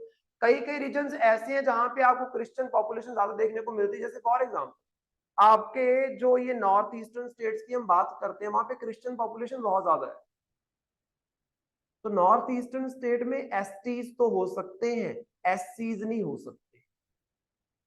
नॉर्थ ईस्टर्न स्टेट में एसटी हो सकते हैं, एससी नहीं हो सकते, क्योंकि क्रिश्चियन बंदे को एससी का दर्जा मिलता ही नहीं है, राइट? लेकिन ऐसा भी तो हो सकता है कि उस बंदे को एसटी वाले बेनिफिट्स नहीं चाहिए, उसको एससी वाले बेनिफिट्स चाहिए, फिर तो गड़बड़ हो जाएगी, क्योंकि there is a difference between ST and SC ना।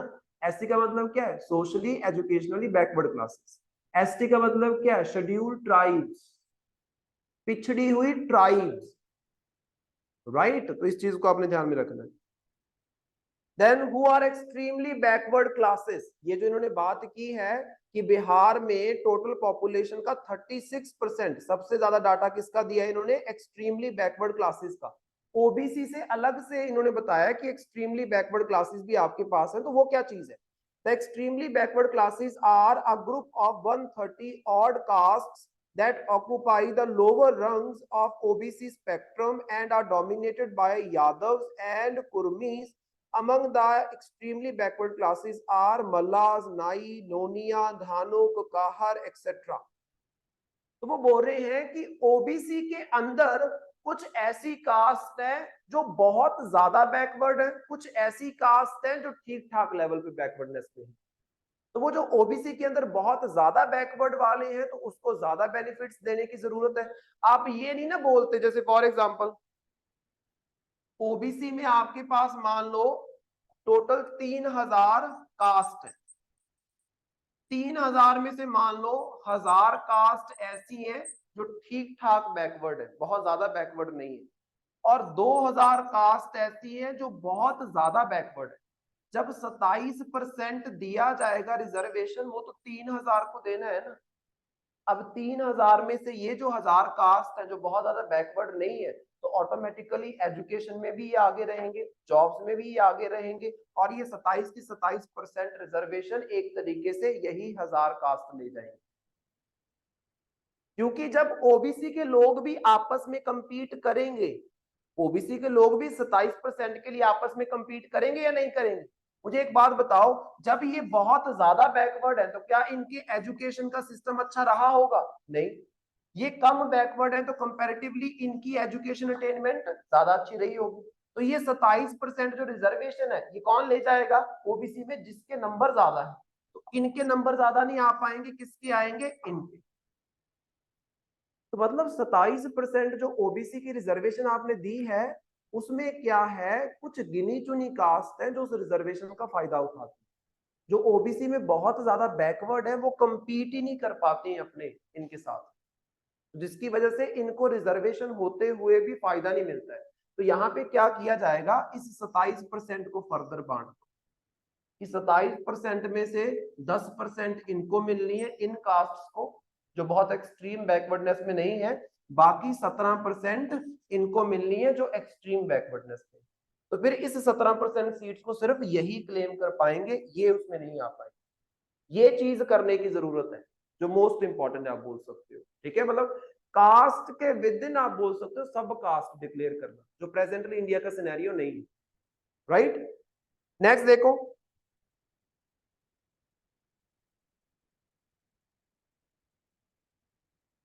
History of the caste survey. Caste survey की अगर हम हिस्ट्री की बात करते हैं तो every census in independent India from 1951 to 2011 has published data on scheduled caste and scheduled tribe but not on other caste।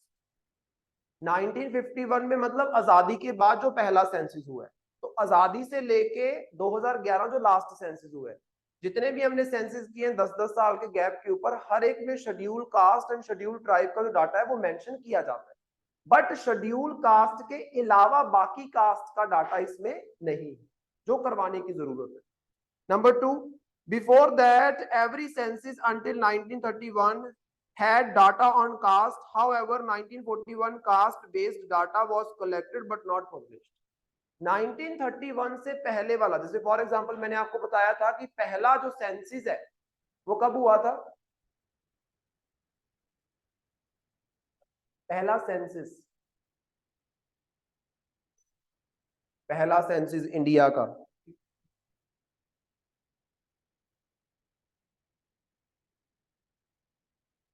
1871 और 1881। पहला ऑर्गेनाइज जो सेंसस होता है वो 1881 में होता है जाके। 1881 के बाद हर 10 साल के बाद जो सेंसस वाला सिस्टम है वो चल पड़ा है। तो मतलब 1881 से लेके 1931 तक कास्ट के ऊपर अलग से सेंसस होता था। 1941 में भी जाके कास्ट के ऊपर सेंसस हुआ था लेकिन वो पब्लिश नहीं हुआ था, और 1951 से लेके 2011 तक तो कास्ट के ऊपर सेंसस किया ही नहीं गया, सिर्फ शेड्यूल कास्ट का सेंसस होता है, बाकी कास्ट का नहीं होता है, ओबीसी का नहीं होता है, आप बोल सकते हो, सिंपल चीज है। नेक्स्ट देखो, socio economic caste census data of 2011 census data on the socio economic status of different communities was conducted by the Ministry of Rural Development in the rural areas and Ministry of Housing and Urban Poverty Alleviation in the urban areas। 2011 के census में socio economic caste census किया गया था। इस census में अलग अलग cast कितनी सोशली एंड इकोनॉमिकली बैकवर्ड है उस चीज के बारे में पता किया गया, मतलब अलग से इंफॉर्मेशन उसको निकाल के रखा गया कि इस कास्ट में इतने लोग हैं जो सोशली बैकवर्ड है, इस कास्ट में इतने लोग हैं जो इकोनॉमिकली बैकवर्ड है। बट होता क्या है, this data excluding caste data was finalized and published by 2 ministries in 2016। However due to the inaccuracies the raw data was never disclosed. तो ये जो आपका सोशियो इकोनॉमिक कास्ट डाटा है ये कलेक्ट किया गया, पब्लिश किया गया, लेकिन जनता के लिए डिस्क्लोज नहीं किया गया क्योंकि इसमें बहुत सारी गड़बड़ थी। जो कलेक्शन के मेथड थे उसके ऊपर क्वेश्चन मार्क उठाया गया। मतलब कोशिश की गई है बार बार, 1941 में कोशिश की गई, 2011 में कोशिश की गई, लेकिन वो पब्लिश नहीं हो पाया। और इस बार ये बहुत बड़ा मुद्दा था कि 2021 का जो सेंसिस होगा इसमें सोशियो इकोनॉमिक कास्ट सेंसिस आपने बहुत ही ध्यान से करवाना और उसको पब्लिश करना। लेकिन 2021 का सेंसिस ही नहीं हो पाया, अभी 2023 आ गया, अभी तक सेंसिस नहीं हुआ है। लेकिन ये बोला जा रहा है कि जब इस बार सेंसिस होगा तो उसमें ये कास्ट बेस्ड डाटा जो है इंडिया लेवल पे आपको दिया जाए कि किस कास्ट की कितनी पॉपुलेशन, ये बताया जाएगा जो इंपॉर्टेंट। That is population. वो यूएन का डाटा है, जो 142 करोड़ पॉपुलेशन वाला वो यूएन का डाटा है, इंडिया का डाटा नहीं है। तो यूएन का डाटा है और प्राइवेट अथॉरिटीज का डाटा है। ठीक है, नेक्स्ट देखो जो चैलेंजेस आ रहे हैं। एक तो है आपके पास complexity. The caste system in India is intricate with numerous caste groups and sub groups making categorization and data collection complex. यहाँ पे अगर हम बात करते हैं, इंडिया में अलग अलग तरह की कास्ट आपको देखने को मिलती है, सब कास्ट आपको देखने को मिलती है, तो काफी ज्यादा कॉम्प्लेक्सिटी है।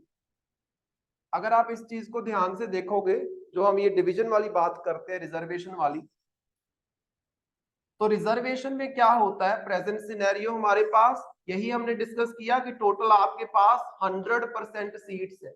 100% सीट्स में 1992 में सुप्रीम कोर्ट के द्वारा बोला गया कि मैक्सिमम आपकी 50% सीट्स जो है वो रिजर्व हो सकती है, 50% सीट्स क्या रहेंगी, अनरिजर्व। यही चीज बोली गई। अब इस 50% में भी क्या है, 27% आपने ओबीसी के लिए रिजर्व करनी है।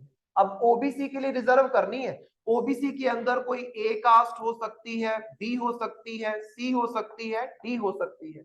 और इन कास्ट में भी आप बोल सकते हो सोशल एंड एजुकेशनल लेवल पे जो बैकवर्डनेस है वो वेरी कर सकती है, कि जो ये ए कास्ट है ये ज्यादा बैकवर्ड है as compare to B cast.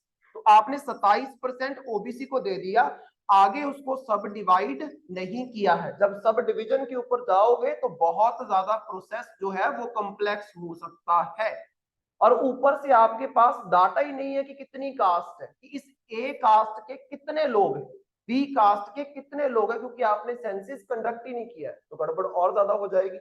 Then उसके बाद आप बोलते हो कि जो 23% बच जाता है वो आप एससी को दे सकते हो, एसटी को दे सकते हो अकॉर्डिंग टू द पॉपुलेशन। क्योंकि 1951 से लेके 2011 तक जितने भी सेंसिस हुए हैं, हर एक सेंसिस में एससी एंड एसटी की पॉपुलेशन का डाटा अलग से दिया गया है। तो मतलब ये चीज तो हम कर सकते हैं कि मध्य प्रदेश में 60% पॉपुलेशन जो है वो एसटी है, तो इस 23 में से आप 14% जो रिजर्वेशन है वो सिर्फ एसटी को दोगे, एससी को कम दोगे। पंजाब में एसटी पॉपुलेशन है ही नहीं, तो यहाँ पे 23% एससी को चली जाएगी, एसटी को नहीं जाएगी। बट यहाँ पे गड़बड़ है क्योंकि आपके पास कास्ट का डाटा नहीं है। तभी बोला जा रहा है कि जो सोशो इकोनॉमिक कास्ट सेंसिस है ये करवाने की जरूरत है जब भी ये नेक्स्ट वाला सेंसिस कंडक्ट किया जाएगा। तो ये सारी कॉम्प्लेक्सिटीज है जिसको हमने दूर करना है, सिंपल, राइट। ठीक है, नेक्स्ट देखो, डिफरेंट लिस्ट्स आपके पास आएंगी। There are central list of OBC and the state specific list of OBC. अच्छा, ये बड़ा इंपॉर्टेंट है। अभी रिसेंटली 105th अमेंडमेंट हुई। 105th अमेंडमेंट कब हुई है, 19 में, वो 103rd थी 21 में। 105th अमेंडमेंट हुई 2021 में, 104th हुई थी 2020 में। 105th अमेंडमेंट 2021 में क्या बोला गया कि जो आपकी स्टेट की सरकारें हैं वो ओबीसी की लिस्ट में कोई नई कास्ट को ऐड कर सकती है। पहले ओबीसी की लिस्ट में कौन सी कास्ट ऐड करनी है, कौन सी कास्ट रिमूव करनी है, ये सिर्फ सेंटर करता था। अभी इस चीज को और कौन कर सकता है, स्टेट की सरकार भी कर सकती है। तो मतलब कॉम्प्लेक्सिटी आपकी और ज्यादा बढ़ गई है, क्योंकि स्टेट के पास जो ओबीसी की लिस्ट है, अकॉर्डिंग टू स्टेट जो ओबीसी में आते हैं वो डिफरेंट है, अकॉर्डिंग टू सेंटर जो ओबीसी में आते हैं वो जो आपकी लिस्ट है वो वेरी करती है। तो बहुत ज्यादा कॉम्प्लेक्सिटीज आप बोल सकते हो सकता है कि एक कम्युनिटी हरियाणा में ओबीसी में आती हो और वो सेम कम्युनिटी पंजाब में ओबीसी में काउंट ना की जाती, ये वेरी करता है। इस चीज को हमेशा याद रखना। ऐसा नहीं है कि अगर कोई कम्युनिटी आपके पास ए, वो ऑल ओवर इंडिया हर एक स्टेट में ओबीसी की लिस्ट में आएगी, ऐसा नहीं है, ऐसा बिल्कुल भी नहीं है। क्योंकि वो सेम कम्युनिटी हो सकता है कि किसी रीजन में बहुत पिछड़ी हुई हो और किसी रीजन में बहुत आगे चली गई, तो दोनों में डिपेंड करता है, राइट। तो इसकी वजह से भी आपकी कॉम्प्लेक्सिटीज बढ़ती हैं, इस अमेंडमेंट को याद रखना इंपॉर्टेंट। नेक्स्ट आ गया हमारे पास ओपन एंडेड कैटेगरीज। अब ओपन एंडेड कैटेगरीज क्या है, the registrar general also has also pointed out that there are certain open ended categories in the list such as orphans and destitute children, the status of a migrant from one state to another, and status of children from intercaste marriage in terms of caste classification are undecided. बहुत सारी communities ऐसी हैं जिनका cast के ऊपर based जो आपकी categorisation है ये डिसाइडेड ही नहीं है। मान लो मैंने अभी आपको बताया, जनरल कम्युनिटी का जो बंदा है वो शादी करता है एससी कम्युनिटी के पर्सन के साथ, और उनका जो आगे बच्चा हुआ वो क्या होगा, वो जर्नल होगा या एससी होगा, इसका डिसीजन है ही नहीं हमारे पास। अलग अलग स्टेट्स अपने अकॉर्डिंग चला रही है, कहीं पे उसको एससी कंसिडर कर रही है, कहीं पे उसको जर्नल कंसिडर कर रही है। कोई इसके लिए आपके पास हार्ड एंड फास्ट रूल नहीं है कि आप क्या करोगे, मतलब गड़बड़ है यहाँ पे। देन जो ऑर्फन चिल्ड्रंस हैं या फिर कुछ अनाथ बच्चे, आप बोल सकते हो आपके पास अनाथ बच्चे हैं, उन अनाथ बच्चों को कौन सी लिस्ट में रखा जाए। जो बच्चा अनाथ है जिसके पेरेंट्स के बारे में पता ही नहीं है, उसको कौन सी लिस्ट में रखें। जो अनाथ है, पूरा साल पूरे आपकी जिंदगी आप बोल सकते हो उस बच्चे ने उसी हाउस में निकालनी है, अनाथ आश्रम में निकालनी है, उसको कौन सी लिस्ट में रखें, उसको जर्नल में रखें कि उसको एससी में रखें कि उसको ओबीसी में रखें कि एसटी में रखें, क्या करें उसका ना। तो मतलब वो तो इन बेनिफिट्स को ले ही नहीं पाएंगे, क्योंकि अगर आप एससी एसटी ओबीसी में नहीं हो तो आप कौन सी सीट्स को क्लेम करोगे, अनरिजर्व वाली। अनरिजर्व वाली पहले 50% हुआ करती थी, अब तो वो आपकी 40% ही रह गई है। अब कितनी रह गई है, 40%। तो मतलब हो सकता है उस बच्चे का बैकग्राउंड बैकवर्ड क्लास से हो, लेकिन वो उस बेनिफिट्स को नहीं उठा पाएगा, तो ये तो गड़बड़ है। और वो बच्चे को अगर आप जर्नल में कंसीडर करोगे, अगर आप जर्नल में कंसीडर करोगे तो किन बेसिस के ऊपर जर्नल में कंसीडर कर रहे हो, और उसको एससी में क्यों नहीं कर रहे, क्या इस चीज का जवाब है, नहीं। तो ये गड़बड़ चल रही है। देन एम्बिग्यूटी की अगर हम बात करते हैं, names of some caste are found in both the list of schedule caste and list of OBC. Schedule caste converted to Christianity और Islam are also treated differently in different states. ज्यादातर states में क्या scenario मैंने आपको बताया कि अगर एक हिंदू रिलीजन का एससी बंदा क्रिश्चियन बन जाता है तो वो एससी पहले था, पहले बेनिफिट्स ले रहा था, क्रिश्चियन बनने के बाद उसको बेनिफिट्स नहीं मिलेंगे। और ये प्रॉब्लम ना अभी बहुत ज्यादा बढ़ रही है, क्योंकि अभी हमारे देश में क्रिश्चियन मिशनरीज का कंसेप्ट चला हुआ है। अगर आप इंस्टाग्राम वगैरह पे देखोगे, मतलब कोई पर्सनल वो नहीं है, लेकिन बहुत ज्यादा चला हुआ है, टू बी ऑनेस्ट, बहुत ज्यादा।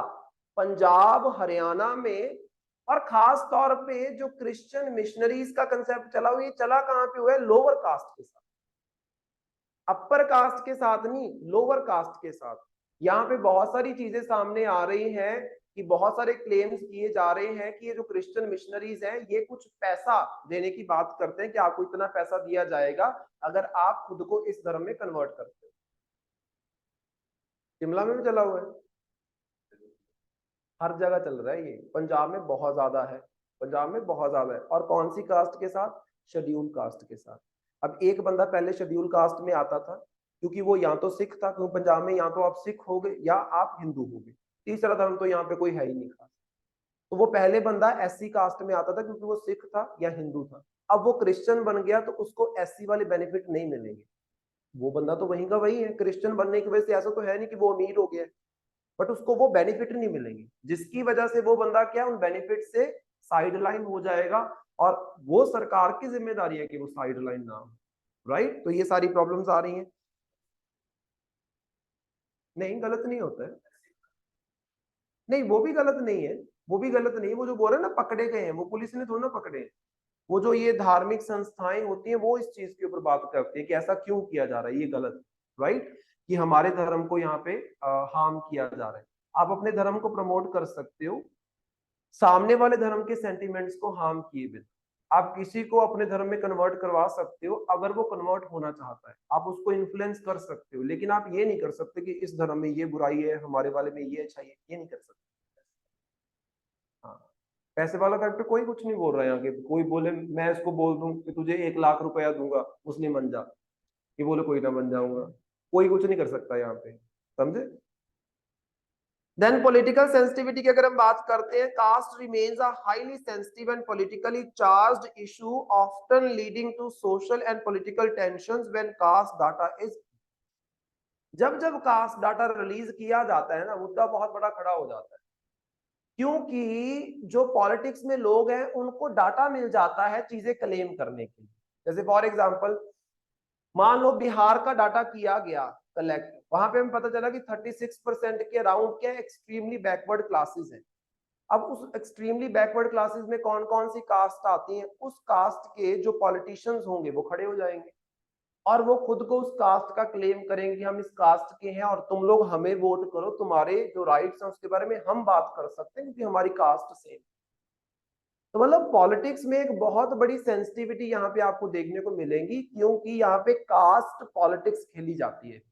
और डेमोक्रेसी में अगर आप कास्ट पॉलिटिक्स खेलोगे तो उससे बुरी चीज कोई हो ही नहीं सकती, क्योंकि आप अपने ही उस कॉन्स्टिट्यूएंसी को या अपने ही देश को कास्ट के बेसिस के ऊपर डिवाइड कर रहे हो, और कास्ट के बेसिस के ऊपर डिस्क्रिमिनेशन मना करता है हमारा कॉन्स्टिट्यूशन, राइट।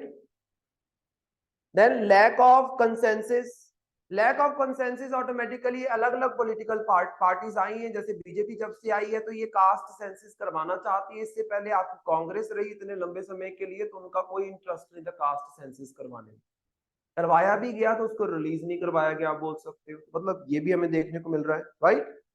दैट्स इट, यही है इसके बारे में इंपॉर्टेंट जो आपने याद रखना है। देन उसके बाद ना नेक्स्ट जो आपके पास करंट अफेयर है, that is about allocation of funds influenced by elite. Elite class कौन सी होती है?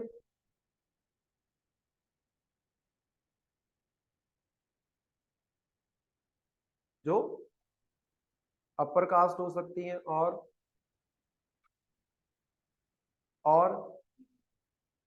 इकोनॉमिकली स्ट्रांग हो और जिनके हाथ में पावर हो, जिनके हाथ में आप बोल सकते हो पावर हो, वो क्या हो जाएगी? एलीट क्लास, ठीक है।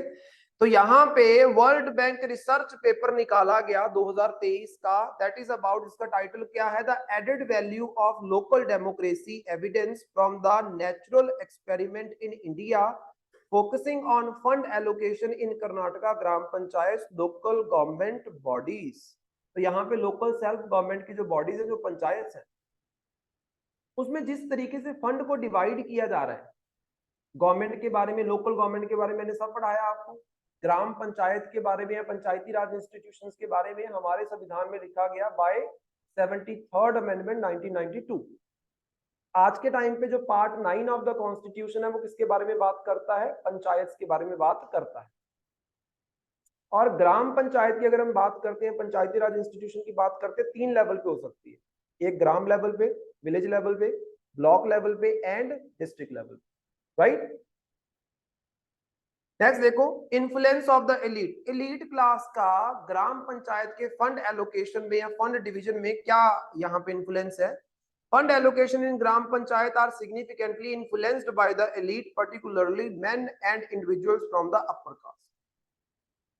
अब कुछ तो आपको कर्नाटका में ऐसी, आप बोल सकते हो, ग्राम पंचायत देखने को मिलती है जो कंप्लीटली लोकल जो विलेजर्स हैं उनके द्वारा मैनेज की जाती है। कुछ ग्राम पंचायत आपको ऐसी देखने को मिल रही है जिसमें क्या है, ऑफिसर्स की इन्वॉल्वमेंट थोड़ी सी ज्यादा है। क्योंकि कुछ एरियाज ऐसे होंगे जो बहुत ज्यादा पिछड़े हुए एरियाज होंगे, तो वहां पे लोग जो है, जो आम जनता है, वो ऑफिसर्स को, एडमिनिस्ट्रेटिव ऑफिसर्स को अपने साथ इन्वॉल्व नहीं करना चाहते। कुछ जो अपर एरियाज होंगे वहां पे आपको क्या देखने को मिलता है कि जो ग्राम पंचायत है, वहां के जो पंच सरपंच है, उनकी ऑफिसर्स के साथ बहुत ज्यादा उठनी बैठनी है। इससे गड़बड़ क्या होती है, क्योंकि वो जो आपके डिस्ट्रिक्ट लेवल पे ऑफिसर्स बैठे हुए हैं, अगर आपकी उनके साथ अच्छी बनती है तो आपकी ग्राम पंचायत को फंड वो ज्यादा इशू कर देंगे और दूसरे वाली को कम इशू कर देंगे। ये गड़बड़ आ रही है। मतलब जिनकी पावर एलिट्स के साथ बनती है, जिन ग्राम पंचायत की, उनको फंड्स ज्यादा मिल रहे हैं और बाकियों को कम मिल रहे हैं। क्या ये सही है? क्या ये सही है? बिल्कुल भी नहीं, और यही गड़बड़ आ रही है। Then performance of the elected gram panchayat. Elected gram panchayats are more effective in representing the preference of women and scheduled caste communities compared to the administrator led one। तो यहाँ पे अगर हम बात करते हैं इलेक्टेड ग्राम पंचायत जहां जहां पे चल रही है, वैसे तो हमारे ऑल ओवर इंडिया हर जगह इलेक्शन होते हैं, लेकिन आज भी हमारे देश में कुछ ऐसी स्टेट्स हैं जहां पे आपको ग्राम पंचायत नहीं मिलेंगी। आज भी हमारे देश में कुछ ऐसी स्टेट्स हैं जहां पे आपको ग्राम पंचायत नहीं मिलेंगी। For example Nagaland. नागालैंड में आपको ग्राम पंचायत नहीं मिलती है। तो वहां पे जो आपकी ये जो पूरा सिस्टम चलाया जाता होगा, ये कौन चलाते हैं? ऑफिसर्स। नागालैंड में ऐसा क्यों? क्योंकि नागालैंड में एक बहुत बड़ा इशू है नागालैंड का। नागालैंड को अलग से आप बोल सकते हो कंट्री बनाने का, और मेजोरिटी ऑफ द वहां के ट्राइबल जो पॉपुलेशन है, जो नागाज है, वो इस चीज को करवाना चाहते हैं। तो सरकार की पॉलिसीज को भी इम्प्लीमेंट नहीं करते, राइट। तो यहाँ पे देखो, जो इलेक्टेड वाली ग्राम पंचायत होगी, वहां पे वुमेन की, शेड्यूल कास्ट की, इन सब की रिप्रेजेंटेशन अच्छी होगी, मतलब इलीट्स का इन्फ्लुएंस कम होगा। Then effectiveness of the local democracy. Local democracy with elected leaders align funds allocation with citizen preference, respond faster to the citizen needs and promote citizen participation। जो आपकी डेमोक्रेटिक ये ग्राम पंचायत है, वहां पे देखो जो जनता को चाहिए, जो जनता की डिमांड है, जितनी डिमांड है अकॉर्डिंगली फंड जो है वो डिवाइड किए जाते हैं। The research found that local bureaucrat attendance was higher by 10% in gram panchayats led by elected। ये पाया गया कि जहां पे ऐसी ग्राम पंचायत चलती है जहां पे हर 5 साल के बाद इलेक्शन होते हैं और डेमोक्रेटिकली आप बोल सकते हो कि बंदे इलेक्ट किए जाते हैं, वहां पे ऑफिसर्स की इन्वॉल्वमेंट ज्यादा है एज कंपेयर टू ऐसी पंचायत जहां पे ट्रेडिशनल वाला सिस्टम चलता है। जो या आपकी पिछड़े हुए कुछ एरियाज होते हैं, वहां पे क्या होता है, कुछ गिनी चुनी फैमिलीज होती हैं, ये डिसाइडेड होता है कि हमने इसी बंदे को क्या बनाना है, सरपंच बनाना है, यही बंदा हमारी ट्राइब का प्रधान बनने वाला है। उस वाले एरियाज में आप बोल सकते हो जो आपके ऑफिसर्स हैं उनकी इन्वॉल्वमेंट 10% कम है एज कंपेयर टू जो डेमोक्रेटिक आपकी पंचायत है, जहां पे क्या है, कोई भी बंदा सरपंच बन सकता है। जैसे पंचायत आपने देखी होगी, वो डेमोक्रेटिक पंचायत है हमारे नॉर्थ इंडिया में। जो साउथ इंडिया में कुछ रीजनल एरियाज हैं, आप बोल सकते हो पिछड़े हुए कुछ एरियाज हैं, वहां पे ट्रेडिशनल पंचायत चलती है। मतलब वहां पे इलेक्शंस होते हैं, लेकिन ये ऑलरेडी डिसाइडेड होता है किसी बंदे को बनाना है। वो सर्वसम्मति के साथ सरपंच को बनाते हैं ना, कि वोट करवाने की जरूरत ही नहीं है, कोई उस बंदे के अगेंस्ट पेपर फाइल ही नहीं करेगा इलेक्शन के लिए, तो ऑटोमेटिकली कौन बन जाएगा? वही बन जाएगा। इलेक्शन करवाने की जरूरत पड़ी? बिल्कुल भी नहीं। ये सिस्टम भी चल रहा है, क्योंकि ये प्रावधान हमारे पास है कि अगर एक बंदे ने इलेक्शन के लिए अपना नॉमिनेशन पेपर भरा, उसके अगेंस्ट किसी ने नॉमिनेशन पेपर भरा ही नहीं, तो वहां पे इलेक्शन करवा के क्या करना? इसका मतलब क्या है, पूरा गांव चाहता है उस बंदे को जिता दिया जाए, सीधा सीधा ही उसको सरपंच बना दिया जाए। वहां पे क्या होगा, वहां पे ऑफिसर्स की इन्वॉल्वमेंट कम मिलेगी, राइट। मतलब पावर लीड्स की इन्वॉल्वमेंट कम है। ग्राम panchayat with elected leaders saw 15% more person day under the MNREGA job scheme during the COVID pandemic। ग्राम पंचायत में ज्यादा अच्छी फैसिलिटीज आपको देखने को मिल रही है, क्योंकि वहां पे क्या है, ऑफिसर्स की इन्वॉल्वमेंट ज्यादा है, ऑफिसर उन पंचायत के ऊपर ध्यान ज्यादा देते हैं, तो ऑटोमेटिकली वहां पे क्या, जितनी भी स्कीम्स होंगी, नॉट जस्ट मनरेगा, हर एक स्कीम के benefits as compare to traditional panchayat ज्यादा प्रोवाइड किए जाए। Then elected members are likelier to engage with citizens on the continuous basis, holding more village meetings to make decisions। यहाँ पे जितने भी डिसीजन लिए जाते हैं, सारी जनता मिलके बैठ के डिसीजन लेती है as compare to traditional panchayat. Role of outsiders या एडमिनिस्ट्रेटर्स, एडमिनिस्ट्रेटर जो होता है वो पंचायत का हिस्सा नहीं होता है। Administrator help overcome the home buyers but have lower local bureaucrat attendance in the gram panchayat. तो ये एडमिनिस्ट्रेटर जो होते हैं, ये बहुत तरीके से आप बोल सकते हो कि ग्राम पंचायत की हेल्प कर सकते हैं। हालांकि इनका डायरेक्ट रोल ग्राम पंचायत के साथ कोई नहीं होता, इनका रोल होता है जो आपका जिला परिषद होता है वहां। जिला परिषद के थ्रू आप जो ब्लॉक में पंचायत समिति बनती है उसके साथ कनेक्ट करते हो, पंचायत समिति के सीधा आप कनेक्ट करते हो विलेज पंचायत के साथ। मतलब यहाँ पे कनेक्शन इस तरीके से है, डायरेक्ट रोल एडमिनिस्ट्रेटर का पंचायत में नहीं है। पंचायत में, ग्राम पंचायत में सिर्फ इलेक्टेड लीडर्स का ही रोल होता है, right. Then who are elites? Elites कौन है यहाँ पे? The elites refers to the small privileged group of individual or organizations who hold significant influence, power, and often wealth in the society. They typically have access to resources, opportunities, decision-making processes that are not readily available to the general population. और इसका impact क्या होगा? This influences to elite in fund distribution leads to the lack of representation of the needs of women and scheduled castes. वही बात आ गई कि यहाँ पे एलीट एक्चुअली जो कर्नाटका की बात कर रहे हैं, यहाँ पे एलीट किसको बोल रहे हैं? इन एडमिनिस्ट्रेटर्स को, इन ऑफिसर्स को, इन गिने चुने पावरफुल लोगों, जिनके हाथ में डिसीजन मेकिंग है, जिनके हाथ में फंड डिस्ट्रीब्यूशन है, ये सब कुछ है, राइट। और यही गड़बड़े यहाँ पे आ रही है कि कुछ पंचायत को फंड ज्यादा मिल रहे हैं, कुछ पंचायत के ऊपर ध्यान ज्यादा दिया जा रहा है और कुछ के ऊपर नहीं। नेक्स्ट हमारे पास है rights of an unborn child. इसके बारे में मैंने एक आर्टिकल आपको ग्रुप में भी शेयर किया था कि हमारे देश में अनबॉर्न जो चाइल्ड होता है उसके पास ऑल ओवर वर्ल्ड या according to the international treaties क्या क्या अधिकार रहते हैं। क्या ह्यूमन राइट इसके ऊपर बात करते हैं? क्या फंडामेंटल राइट इसके ऊपर बात करते हैं? क्या हमारे देश में ऐसा कोई लॉ है? क्या वर्ल्ड में कोई ऐसा लॉ है जो अनबॉर्न चाइल्ड के राइट्स की बात करता हो? तो ऐसा कोई भी लॉ नहीं। वर्ल्ड भर में, विश्व भर में ऐसा एक सिंगल लॉ या एक ऐसी सिंगल ट्रीटी नहीं है जो अनबॉर्न चाइल्ड के अधिकारों की बात करता। अलग से डिफरेंट जो ह्यूमन राइट्स के अंदर बात की जाती है कि 6 ईयर एज से कम वाले जो बच्चे हैं, तो वो जो अनबॉर्न है वो भी तो 6 साल से कम ही है, वो भी उसमें कवर हो जाएगा। अलग से ऐसा कुछ नहीं है कि राइट्स ऑफ अनबॉर्न चाइल्ड, ऐसा कुछ नहीं है, राइट। अलग अलग जो आपके पास ट्रीटीज है उसके अंदर इसको कवर किया जाता है, स्पेसिफाइड ट्रीटी आपके पास या कोई एग्रीमेंट आपके पास नहीं है। तो रिसेंटली क्या हुआ, सुप्रीम कोर्ट के द्वारा अनबॉर्न चाइल्ड के जो अधिकार है इनके ऊपर बात की गई, क्योंकि एक वुमेन के द्वारा क्या किया गया था, यहाँ पे एप्लीकेशन डाली गई थी, 27 वीक्स प्रेग्नेंट थी वो, और वो अबॉर्शन करवाना चाहते थे। क्योंकि हमारे देश में अबॉर्शन को लेके एक लॉ है जिसको बोलते हैं medical termination of pregnancy act. ये जो एक्ट है ये क्या बोलता है कि अगर प्रेगनेंसी है 20 वीक्स तक, 20 वीक्स तक का कोई लेडी प्रेग्नेंट है तो वो अलाउ होता है उसको इस प्रेगनेंसी को खत्म करना, मतलब वो अबॉर्शन करवा सकती है, बट अगर एक डॉक्टर उसको ये चीज लिखती रूप में एडवाइस दे।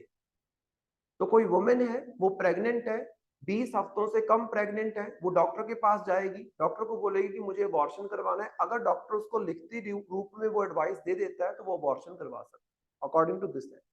नंबर 2, अगर उसकी प्रेगनेंसी है 20 से लेके 24 वीक्स, तो यहाँ पे 2 रजिस्टर्ड मेडिकल ऑफिसर से आप बोल सकते हो, मतलब डॉक्टर से उसको क्या है वो एडवाइस लेनी पड़ेगी अगर 20 से 24 हफ्ते की प्रेग्नेंट है वो वुमेन। और इस केस में क्या होगा, termination of in this stage is determined by 2 registered medical practitioners in specific cases such as statutory rape, sexual assault, women with disability or change in the marital status during the pregnancy।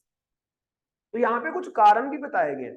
20 हफ्ते से नीचे नीचे तो आप क्या कर सकते हो, कोई कारण आपको मेंशन करने की जरूरत नहीं, आप उस प्रेगनेंसी को खत्म कर सकते हो।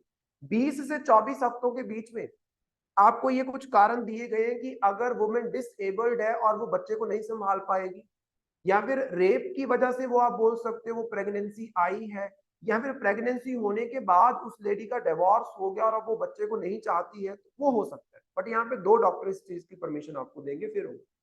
अगर 24 हफ्ते से ऊपर का है तो वहां पे क्या चीज होगी, the medical board is approval facilities must be set up and which can allow और deny termination of pregnancy only if there is a substantial fetal abnormality। all state and UTs are mandated to constitute a medical board consisting आपके gynaecologist वगैरह ये सारे होने चाहिए। यहाँ पे वो क्या बात कर रहे हैं, वो बात कर रहे हैं कि अगर प्रेगनेंसी है 24 हफ्तों से ऊपर, तो एक मेडिकल बोर्ड बनाया जाएगा।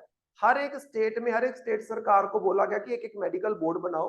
वो मेडिकल बोर्ड उस वुमेन की जो भी रिक्वेस्ट है उसको बहुत अच्छे से जांच पड़ताल करेगा। अगर तो ये पाया जाता है कि उसकी प्रेगनेंसी में जो बच्चा है वो अबनॉर्मल है, वो डिसेबल्ड बच्चा है, फिर तो हो सकता है कि मेडिकल बोर्ड उसको, आप बोल सकते हो, अबॉर्शन करने की परमिशन दे दे। ऐसा भी हो सकता है कि बच्चा अबनॉर्मल है लेकिन मेडिकल बोर्ड बोल दे कि नहीं, आप अबॉर्शन नहीं करवा सकते।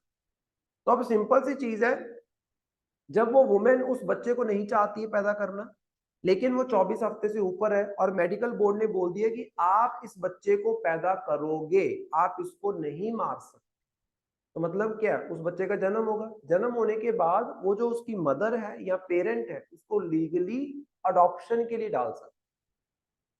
और यही बोला गया है सुप्रीम कोर्ट के द्वारा रिसेंट कि आप 27 हफ्ते प्रेग्नेंट हो, आप इस बच्चे को खत्म नहीं कर सकते, क्योंकि वो 24 हफ्ते से ऊपर हो गया है। और 24 हफ्ते से नीचे अगर होता तो बात अलग थी, 24 हफ्ते से ऊपर हो गया तो मतलब क्या है, वो फिटस जो है वो ग्रो हो चुका है, मतलब वो इंसान का जो जीवन है वो स्टार्ट हो चुका है। और वो स्टार्ट हो चुका है, अगर आप उसको मारोगे तो ये एक क्राइम की तरह क्राइम कंसिडर किया जाएगा। और अगर उसको मारा जाएगा बच्चे को तो वो क्राइम कंसिडर किया जाएगा, पेरेंट्स को सजा होगी। तो यहाँ पे आप उसको रखना नहीं चाहते हो, आप उसको अडॉप्शन के लिए डाल सकते हो, लीगली आप अडॉप्ट करवा सकते हो अगर आपने नहीं रखना, लेकिन वो बच्चा पैदा होगा। तो मतलब यहाँ पे सुप्रीम कोर्ट ने इनडायरेक्टली अनबॉर्न चाइल्ड के राइट टू लाइफ की बात कर, हालांकि हमारा आर्टिकल 21 कहीं पे भी अनबॉर्न चाइल्ड के राइट टू लाइफ की बात नहीं करता है। लेकिन जब आप राइट टू लाइफ की बात कर रहे हो तो चाहे वो अनबॉर्न हो, बॉर्न हो, बुजुर्ग हो, कोई मर्जी हो, हर एक को मिलना चाहिए। डायरेक्टली कहीं पे बात नहीं की गई है, इनडायरेक्टली ये चीज कंसिडर की जाती है और सुप्रीम कोर्ट ने इस चीज के ऊपर रिसेंटली ये बात बता भी दी।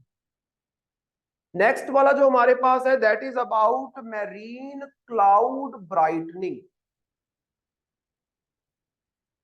अच्छा, तुम लोगों ने कोरल रीफ्स के बारे में सुना होगा, क्या होते हैं कोरल रीफ्स?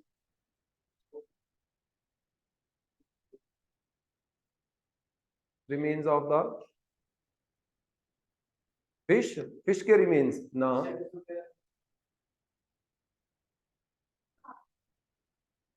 कैल्शियम कार्बोनेट से बनते हैं।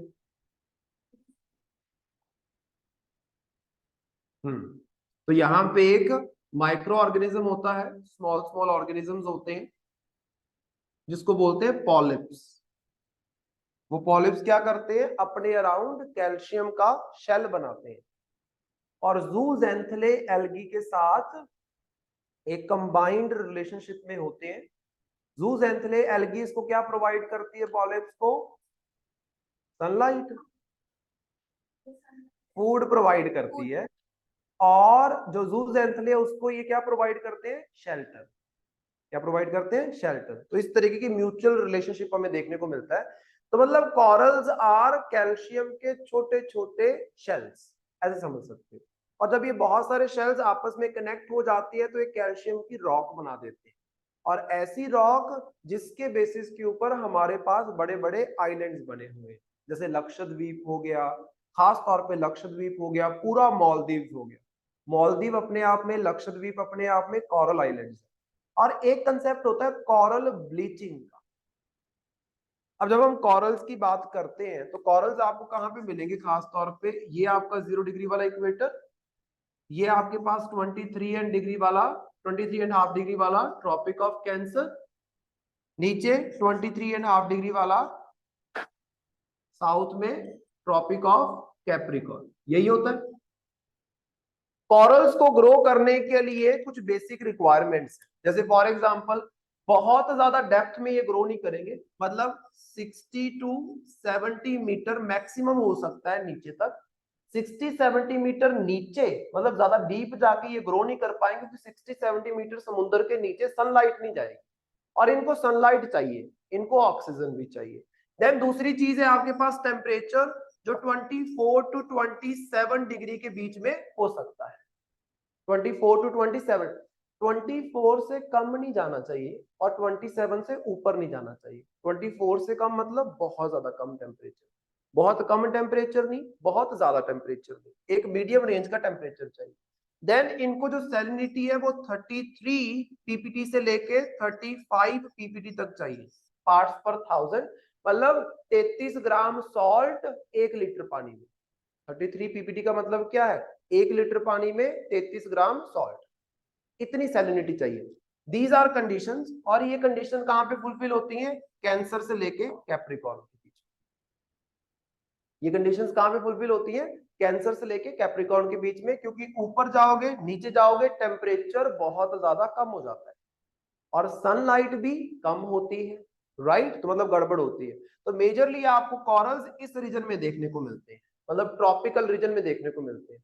अब ट्रॉपिकल रीजन में रिसेंट ईयर्स में क्या दिक्कतें आ रही है कि ग्रीन हाउस गैसेस का अमाउंट बढ़ने की वजह से टेम्परेचर बढ़ता जा रहा है, और जैसे ही आपका टेम्परेचर मान लो 29 degree Celsius, 30 degree Celsius, 40 degree Celsius इस तरीके से होगा, तो इस एरिया में जो आपके कॉरल्स हैं वो कॉरल्स क्या हो जाएंगे, ब्लीच आउट होना स्टार्ट हो जाएंगे।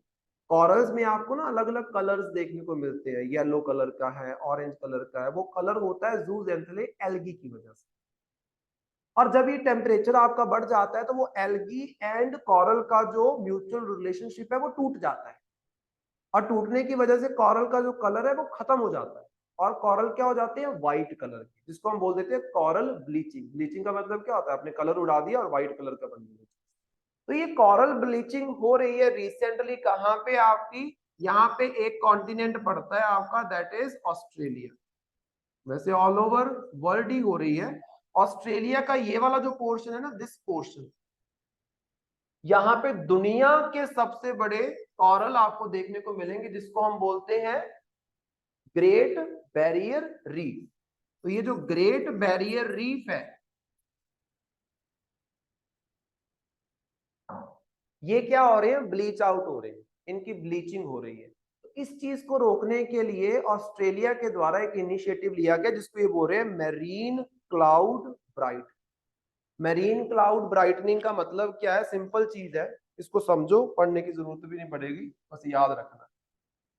जैसे फॉर एग्जांपल ये आपके पास समुंदर है, अब हो सकता है समुद्र के बीचों बीच यहाँ पे कॉरल इकट्ठे हो रहे हो, या फिर समुद्र के किनारे के ऊपर इकट्ठे हो, क्या मर्जी इकट्ठे। ये ग्रेट बैरियर रीफ है, तो बैरियर का मतलब क्या होता है, किनारे के बिल्कुल साथ नहीं, किनारे से थोड़ा सा दूर, बैरियर की तरह बैरियर बनाएंगे। अगर बिल्कुल साथ किनारे के लग जाएंगे उसको बोलेंगे फ्रिंजिंग रीफ, राइट। तो यहाँ पे आपने क्या करना है, ये जो समुद्र का पानी है ये एयरक्राफ्ट की मदद से आप ऊपर की तरफ उड़ाओगे। यहाँ पे एयरक्राफ्ट की मदद से इस पानी को स्प्रिंकल आउट किया गया। यहाँ जब पानी को स्प्रिंकल आउट करोगे आप ऊपर एयर में जाके, तो गर्मी की वजह से क्या होगा, वो पानी भाप में कन्वर्ट होगा, टेम्परेचर तो बहुत ज्यादा है, भाप में कन्वर्ट होगा और क्या बना देगा, यहाँ पे बादल। क्या बना देगा, बादल। अब जब बादल यहाँ पे बन गया, नीचे आपके कॉरल्स है, ऊपर से सनलाइट आएगी, बादल के साथ टकराएगी, वापस बादल के साथ टकराएगी, वापस बादल के साथ टकराएगी, वापस नीचे क्या हो जाएगा, वो सनलाइट प्रॉपरली पहुंच नहीं पाएगी। जब बादल हो जाते हैं तो टेम्परेचर डाउन चला जाता है या नहीं, वही चीज यहाँ पे होगी, टेम्परेचर डाउन चला जाएगा।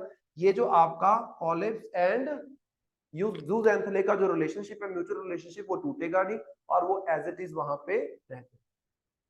तो ये चीज है। एक चीज और है कि यहां से जो आपने पानी ऊपर की तरफ स्प्रिंकल आउट किया है एयरक्राफ्ट की मदद से, उस पानी में आपको क्या देखने को मिलेगा, उस पानी में आपको सॉल्ट बहुत ज्यादा मात्रा में देखने को मिलेगा। तो मतलब यहाँ पे जो ये आप आर्टिफिशियल क्लाउड्स बनाओगे, इसमें सॉल्टीनेस होगी। सॉल्ट मतलब वो छोटे छोटे व्हाइटिश कलर के पार्टिकल्स, और जब व्हाइटिश कलर आपका बिल्कुल ब्राइट व्हाइट कलर का आपके पास पार्टिकल्स होंगे, तो वो तो सनलाइट को और ज्यादा रिफ्लेक्ट बैक करेंगे। जैसे हम एल्बिडो की बात नहीं करते हैं, एल्बिडो क्या होता है कि अगर आपके पास फ्रेश स्नो है, तो फ्रेश स्नो शीशे की तरह चमकती है, तो वो बिल्कुल अब्सॉर्ब नहीं करेगी, सारा रिफ्लेक्ट बैक कर देगी। वैसे ही ये बादल अब्सॉर्ब भी नहीं करेंगे, रिफ्लेक्ट बैक कर देंगे, और जितना ये रिफ्लेक्ट बैक करेंगे सनलाइट को, उतना ही फायदा होगा कॉरल्स। तो ये एक्सपेरिमेंट किया जा रहा है great barrier reef of Australia के, जिसको हम बोल रहे हैं मैरीन क्लाउड ब्राइटनिंग। बस इसको याद रखते हैं। समझ आए क्या है, पॉल्यूशन के कारण भी हो सकती है, क्योंकि जैसे फॉर एग्जांपल बहुत चीज है ना, जैसे टेम्परेचर बढ़ा, टेम्परेचर क्यों बढ़ा, पोल्यूशन की वजह से। पोल्यूशन क्या है, what is pollution? Contamination. Contamination मतलब केमिकल्स ऐड करना। तो आप ये बोल सकते हो कि इन्वायरमेंट के किसी भी कंपोनेंट में अगर आप फिजिकल, केमिकल या बायोलॉजिकल चेंजेस करवाते हो, अनरिक्वायर्ड आप बोल सकते हो, बायोलॉजिकल, केमिकल या फिजिकल चेंजेस करवाते हो, that is called as pollution. आपको इतनी ग्रीन हाउस गैसेस की जरूरत नहीं थी, आपने एड ऑन कर दिया, आपने क्या कर दिया? पोल्यूशन। उस ग्रीन हाउस गैस की वजह से क्या होगा? टेम्परेचर बढ़ेगा। टेम्परेचर बढ़ेगा तो यहाँ पे क्या है, जो समुद्र के अंदर पानी है उसका वाष्पीकरण होगा। पानी का वाष्पीकरण होगा, सॉल्ट का तो नहीं होगा। मेरे पास 1 लीटर पानी था, उसमें से टेम्परेचर बढ़ने की वजह से आधा लीटर पानी उड़ गया, और उस 1 लीटर पानी में 35 ग्राम सॉल्ट था। अब उसमें से आधा लीटर पानी तो उड़ चुका है, तो पिछले आधा लीटर में 35 ग्राम बच गया। मतलब वो जो आधा लीटर बचा मेरे पास, उसमें सॉल्टनेस ज्यादा होगी या कम होगी? ज्यादा होगी। तो टेम्परेचर बढ़ने की वजह से ये मर रहे हैं, प्लस टेम्परेचर बढ़ने की वजह से सैलिनिटी बढ़ रही है। और मैंने आपको बोला 33 से 35 पीपीटी सैलिनिटी होनी चाहिए, अगर उससे भी ज्यादा हो जाएगी फिर भी खत्म हो जाएगी। तो मतलब सिर्फ टेम्परेचर नहीं, सैलिनिटी भी अगर आपकी होगी तो उसमें भी गड़बड़ होगी, राइट? इस चीज को याद रखो। तो टेम्परेचर बढ़ता है क्योंकि पोल्यूशन हो रहा है। नेक्स्ट हमारे पास है Indian space economy decadal vision and strategy. तो इंडियन स्पेस के बारे में ये बात कर रहे हैं। The Indian National Space Promotion and Authorisation Centre, जिसको इन स्पेस बोल रहे हैं इस अथॉरिटी को, has unveiled the decadal vision and strategy for the Indian space economy aiming to significantly boost its growth. तो यहाँ पे एक पूरी स्ट्रेटजी बताई है कि अगले 10 सालों में हमारे क्या क्या इनिशिएटिव्स हैं, हम क्या क्या चीजें टारगेट कर रहे हैं, और किस तरीके से इंडियन स्पेस इकोनॉमी को हम बढ़ाना चाहते हैं। प्रेजेंटली हमारी कोई बहुत बड़ी हिस्सेदारी नहीं है वर्ल्ड स्पेस इकोनॉमी, राइट? उसको हम नीचे डाटा में देखेंगे। जैसे फॉर एग्जांपल ये नीचे वाले की पॉइंट्स पे आओ जो मोस्ट इंपॉर्टेंट है। 8% टारगेट है, aiming for an 8% global share in the space economy by 2033, up from current 2%। Global level पे जो स्पेस इकोनॉमी है उसमें अभी हमारी सिर्फ हिस्सेदारी है 2%। ये मैंने पहले भी बताया, इसको हम 8% करवाना चाहते हैं। 2% से स्पेस इकोनॉमी में हमारी हिस्सेदारी को बाय 2033, मतलब आज से 10 सालों के बाद आप क्या देखना चाहते हो कि इंडिया 8% कंट्रीब्यूट करे स्पेस टेक्नोलॉजीज में, स्पेस प्रोडक्शन में, right? Economy is all about production करना, डिस्ट्रीब्यूशन करना, right? Increase domestic and export share. Presently अगर हम बात करें, expending the domestic market share from 8 billion to 33 billion and export market share from 0.3 billion to 11 billion by 2033। ध्यान से देखो, अभी जो हम स्पेस टेक्नोलॉजी को एक्सपोर्ट करते हैं उसमें सिर्फ 0.3 बिलियन डॉलर की हम स्पेस टेक्नोलॉजी एक्सपोर्ट करते हैं, जिसको हमने कितना करना है? 11 बिलियन। अगर आप 11 बिलियन कर पाओगे तो फिर जाके आप कहीं ना कहीं वर्ल्ड इकोनॉमी में, वर्ल्ड स्पेस इकोनॉमी में कुछ हिस्सेदारी दे पाओगे। और वर्ल्ड स्पेस इकोनॉमी हमारी है 546 बिलियन। 546 बिलियन जो एक्सपोर्ट टोटल होता है, उसमें से सिर्फ और सिर्फ अगर हम बात करें, हमारा एक्सपोर्ट का हिस्सा कितना है? 0.3%। बहुत कम है, तभी हम सिर्फ 2% पे रह जाते हैं। कोलैबोरेशन को बढ़ाना, देखो जब ये चंद्रयान सक्सेसफुल हुआ उसके बाद हम क्या बोल रहे थे कि इससे इंडियन जो आपका इसरो है उसकी जो रेपुटेशन है वर्ल्ड लेवल पे बेहतर हो जाएगी, जिससे क्या है, बाहर की जो आपकी स्पेस एजेंसीज हैं वो इसके साथ कोलैबोरेट करना चाहेगी। जैसे नासा है, नासा के साथ इसरो की बहुत सारी कोलैबोरेशंस है, राइट? तो उससे भी होगा। देन इन्वेस्टमेंट बढ़ाने की जरूरत है, मतलब कम से कम आप बोल सकते हो 22 बिलियन की इन्वेस्टमेंट हमें अगले 10 सालों में करनी पड़ेगी, 2023 से 33 के बीच में। अगर 22 बिलियन यूएस डॉलर की इन्वेस्टमेंट होगी तो फिर आप कहीं सोच सकते हो कि आप 8% हिस्सेदारी करवा पाओगे। देन फोकस एरियाज क्या है? तो इन स्पेस के द्वारा बताया गया कि it will focus on 3 areas. Number 1, space for earth, access to space and space for space.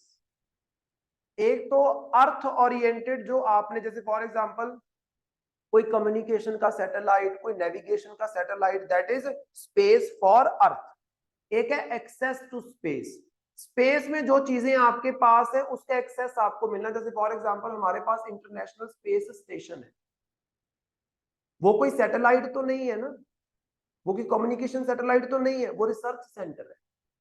आप स्पेस में बैठ के रिसर्च कर रहे हो, आप स्पेस के बारे में जानना चाहते हो।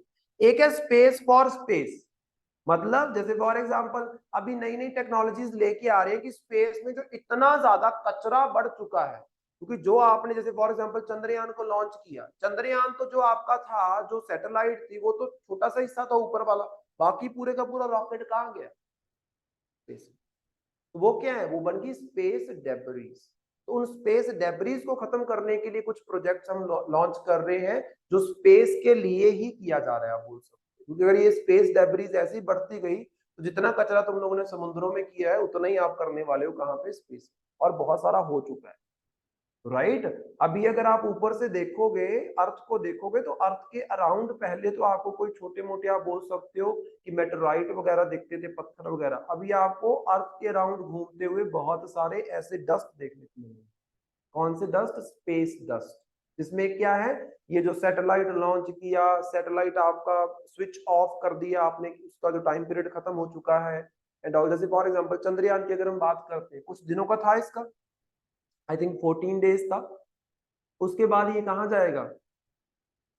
वो जो आपका रोवर है कहाँ गया? वो चंद्रमा के ऊपर ही पड़ा रहेगा, खत्म थोड़ी ना होने वाला है। तो वो आपने क्या कर रहे हो वहां पे? डस्ट ही तो क्रिएट कर रहे हो, एक तरीके से क्या कर रहे हो? डेब्रीज क्रिएट कर रहे हो।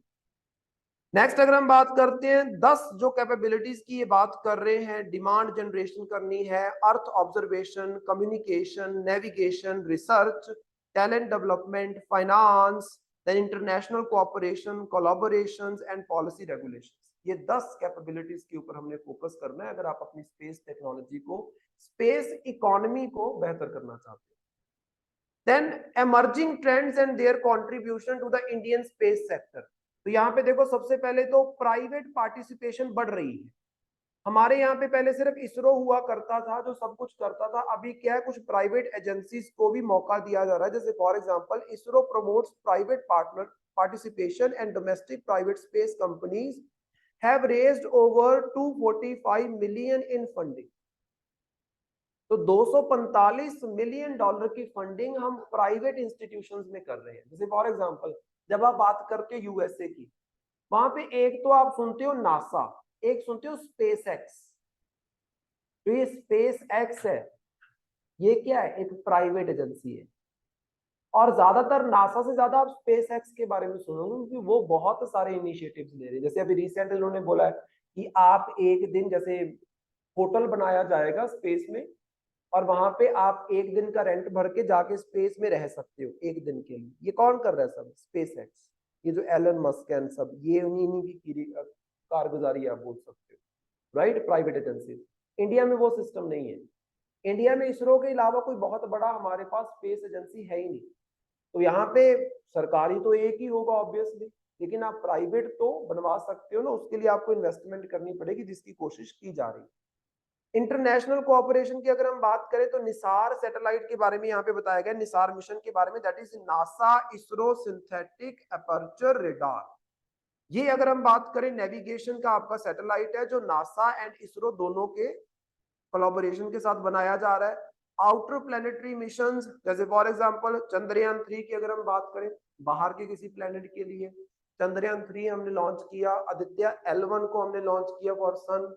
देन अभी मार्स को हम टारगेट कर रहे हैं, गगनयान मिशन आ रहा है। तो मतलब ये सारी चीजें ह्यूमन मिशन में नेक्स्ट आ जाएगा आपका गगनयान। इंडिया का पहला first manned mission to space is significant milestone scheduled for 2023 के लास्ट तक, दिसंबर तक ये बोला जा रहा है कि गगनयान को लॉन्च कर दिया जाएगा, या 24 के स्टार्टिंग। ये पहला आपका स्पेस मिशन होगा जिसमें इंसान को इंडिया इंसान को लेके जाएगा स्पेस।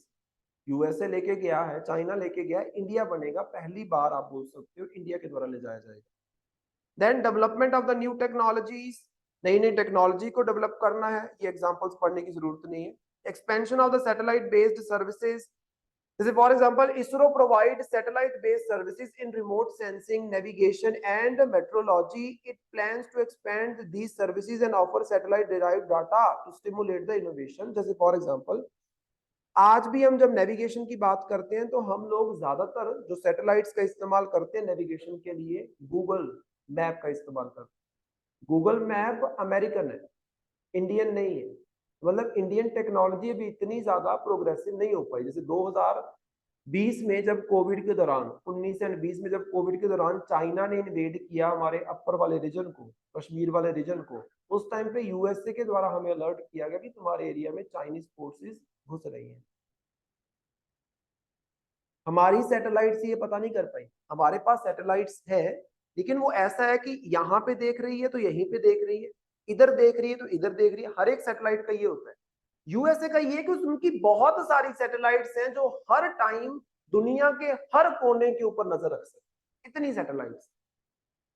तो टेक्नोलॉजी इतनी बेहतर है। हमारे यहाँ पे क्या है, अगर आप ईस्टर्न साइड पे नजर रख रहे हो तो आपकी वेस्टर्न साइड पे नहीं है। आप 1 घंटा उधर लगा के आए हो, बाद में 1 घंटे बाद आप वेस्टर्न साइड पे जाओगे, 1 घंटे के बाद आप नॉर्दर्न साइड पे जाओगे, तो वो जो बीच में 1 घंटे का गैप आ रहा है वो तो आपका डाटा स्किप हो रहा है। तो वो इंडिया के पास सैटेलाइट्स है, लेकिन अभी उतनी ज्यादा एफिशिएंट नहीं है, आप बोल सकते, राइट। देन बॉटलनेक्स की अगर हम बात करते हैं तो बहुत सारे बॉटलनेक्स, जैसे for example access to capital. पहली बात तो ये है कि इन्वेस्टमेंट इतनी ज्यादा नहीं है, बहुत ज्यादा इन्वेस्टमेंट स्पेस में हमारी है ही नहीं।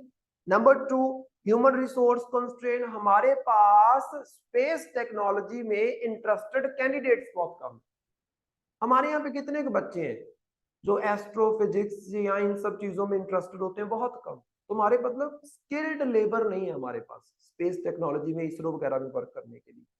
Then monopolisation. मोनोपोलाइजेशन मतलब कुछ गिनी चुनी कंपनीज हैं जिनका क्या है, मोनोपोलाइजेशन है। जैसे आज भी अगर आप इंडिया में देखोगे, इंडिया की अगर हम सिर्फ बात करें, वर्ल्ड लेवल पे तो चलो है ही है, इंडिया में भी क्या है, ज्यादातर स्पेस मिशन जो है वो इसरो की तरफ से आ रहे हैं और सब कुछ इसरो ही मैनेज कर रहा है। प्राइवेट अथॉरिटीज को भी अगर कोई सपोर्ट कर रहा है तो वो इसरो ही कर रहा है। तो मतलब एज ए सेपरेट एंटिटी हमारे इंडिया में ये स्पेस, एटॉमिक एनर्जी, ये सारी चीजों के लिए अलाउड नहीं है प्राइवेट वाले। गवर्नमेंट की हेल्प के साथ अलाउड है, आप बोल सकते हो, अंडर द गवर्नमेंट का सुपरविजन, आप ये बोल सकते हो। फंडिंग डिस्पैरिटी है। India space budget is significantly smaller compare to the countries like US China. US China के कंपेयर में हमारा जो फंडिंग की जाती है स्पेस की, वो बहुत कम है। हम इतना पैसा लगाते नहीं क्योंकि हमारे पास और दिक्कतें बहुत सारी हैं इन सब चीजों को। जैसे फॉर एग्जांपल यूएसए ने तो अपनी स्पेस आर्मी भी बना रखी है। यूएसए की तो स्पेस आर्मी भी है कि कल को स्पेस में भी अगर कोई युद्ध हो जाता है तो यूएसए की वहां पे भी आर्मी है। समझ रहे हो, एक डेडिकेटेड आर्मी का सेक्शन जो स्पेस आर्मी कहलाती है, वो इंडिया में कहाँ है? सिंपल चीज है। Then measures taken to promote the private sector participation. अब क्या क्या मेजर्स यहाँ पे लिए गए हैं तो उसमें देखो, new space India limited established to utilize ISRO's research and development for commercial purposes through the Indian Industrial Partners announced in budget 2019। तो यहाँ पे न्यू स्पेस इंडिया लिमिटेड एक कंपनी बनाई गई, एक प्राइवेट कंपनी आप बोल सकते हो, जो इसरो के डाटा को यूज करके क्या है, कमर्शियल पर्पज के लिए यूज करेगी, मतलब प्राइवेट पर्पज के लिए यूज करेगी, मार्केट के लिए। तो मतलब प्राइवेटाइजेशन को आप स्पेस में प्रमोट कर रहे हो। 2019 के बजट में इस चीज को अनाउंस किया गया। Indian Space Association aims to represent the collective voice of the Indian space industry, including leading domestic and global corporations with advanced space and satellite capabilities। तो एक और अथॉरिटी बनाएगी जिसको हम बोल रहे हैं इंडियन स्पेस एसोसिएशन, जो प्राइवेट अथॉरिटीज, सरकारी अथॉरिटीज, ग्लोबल अथॉरिटीज सबको कनेक्ट करवाने का काम करेगी। एक प्लेटफॉर्म आप बोल सकते हो। नेशनल स्पेस पॉलिसी 2023 जो लॉन्च की गई, the government has approved the Indian space policy 2023 to boost private sector participation and investment.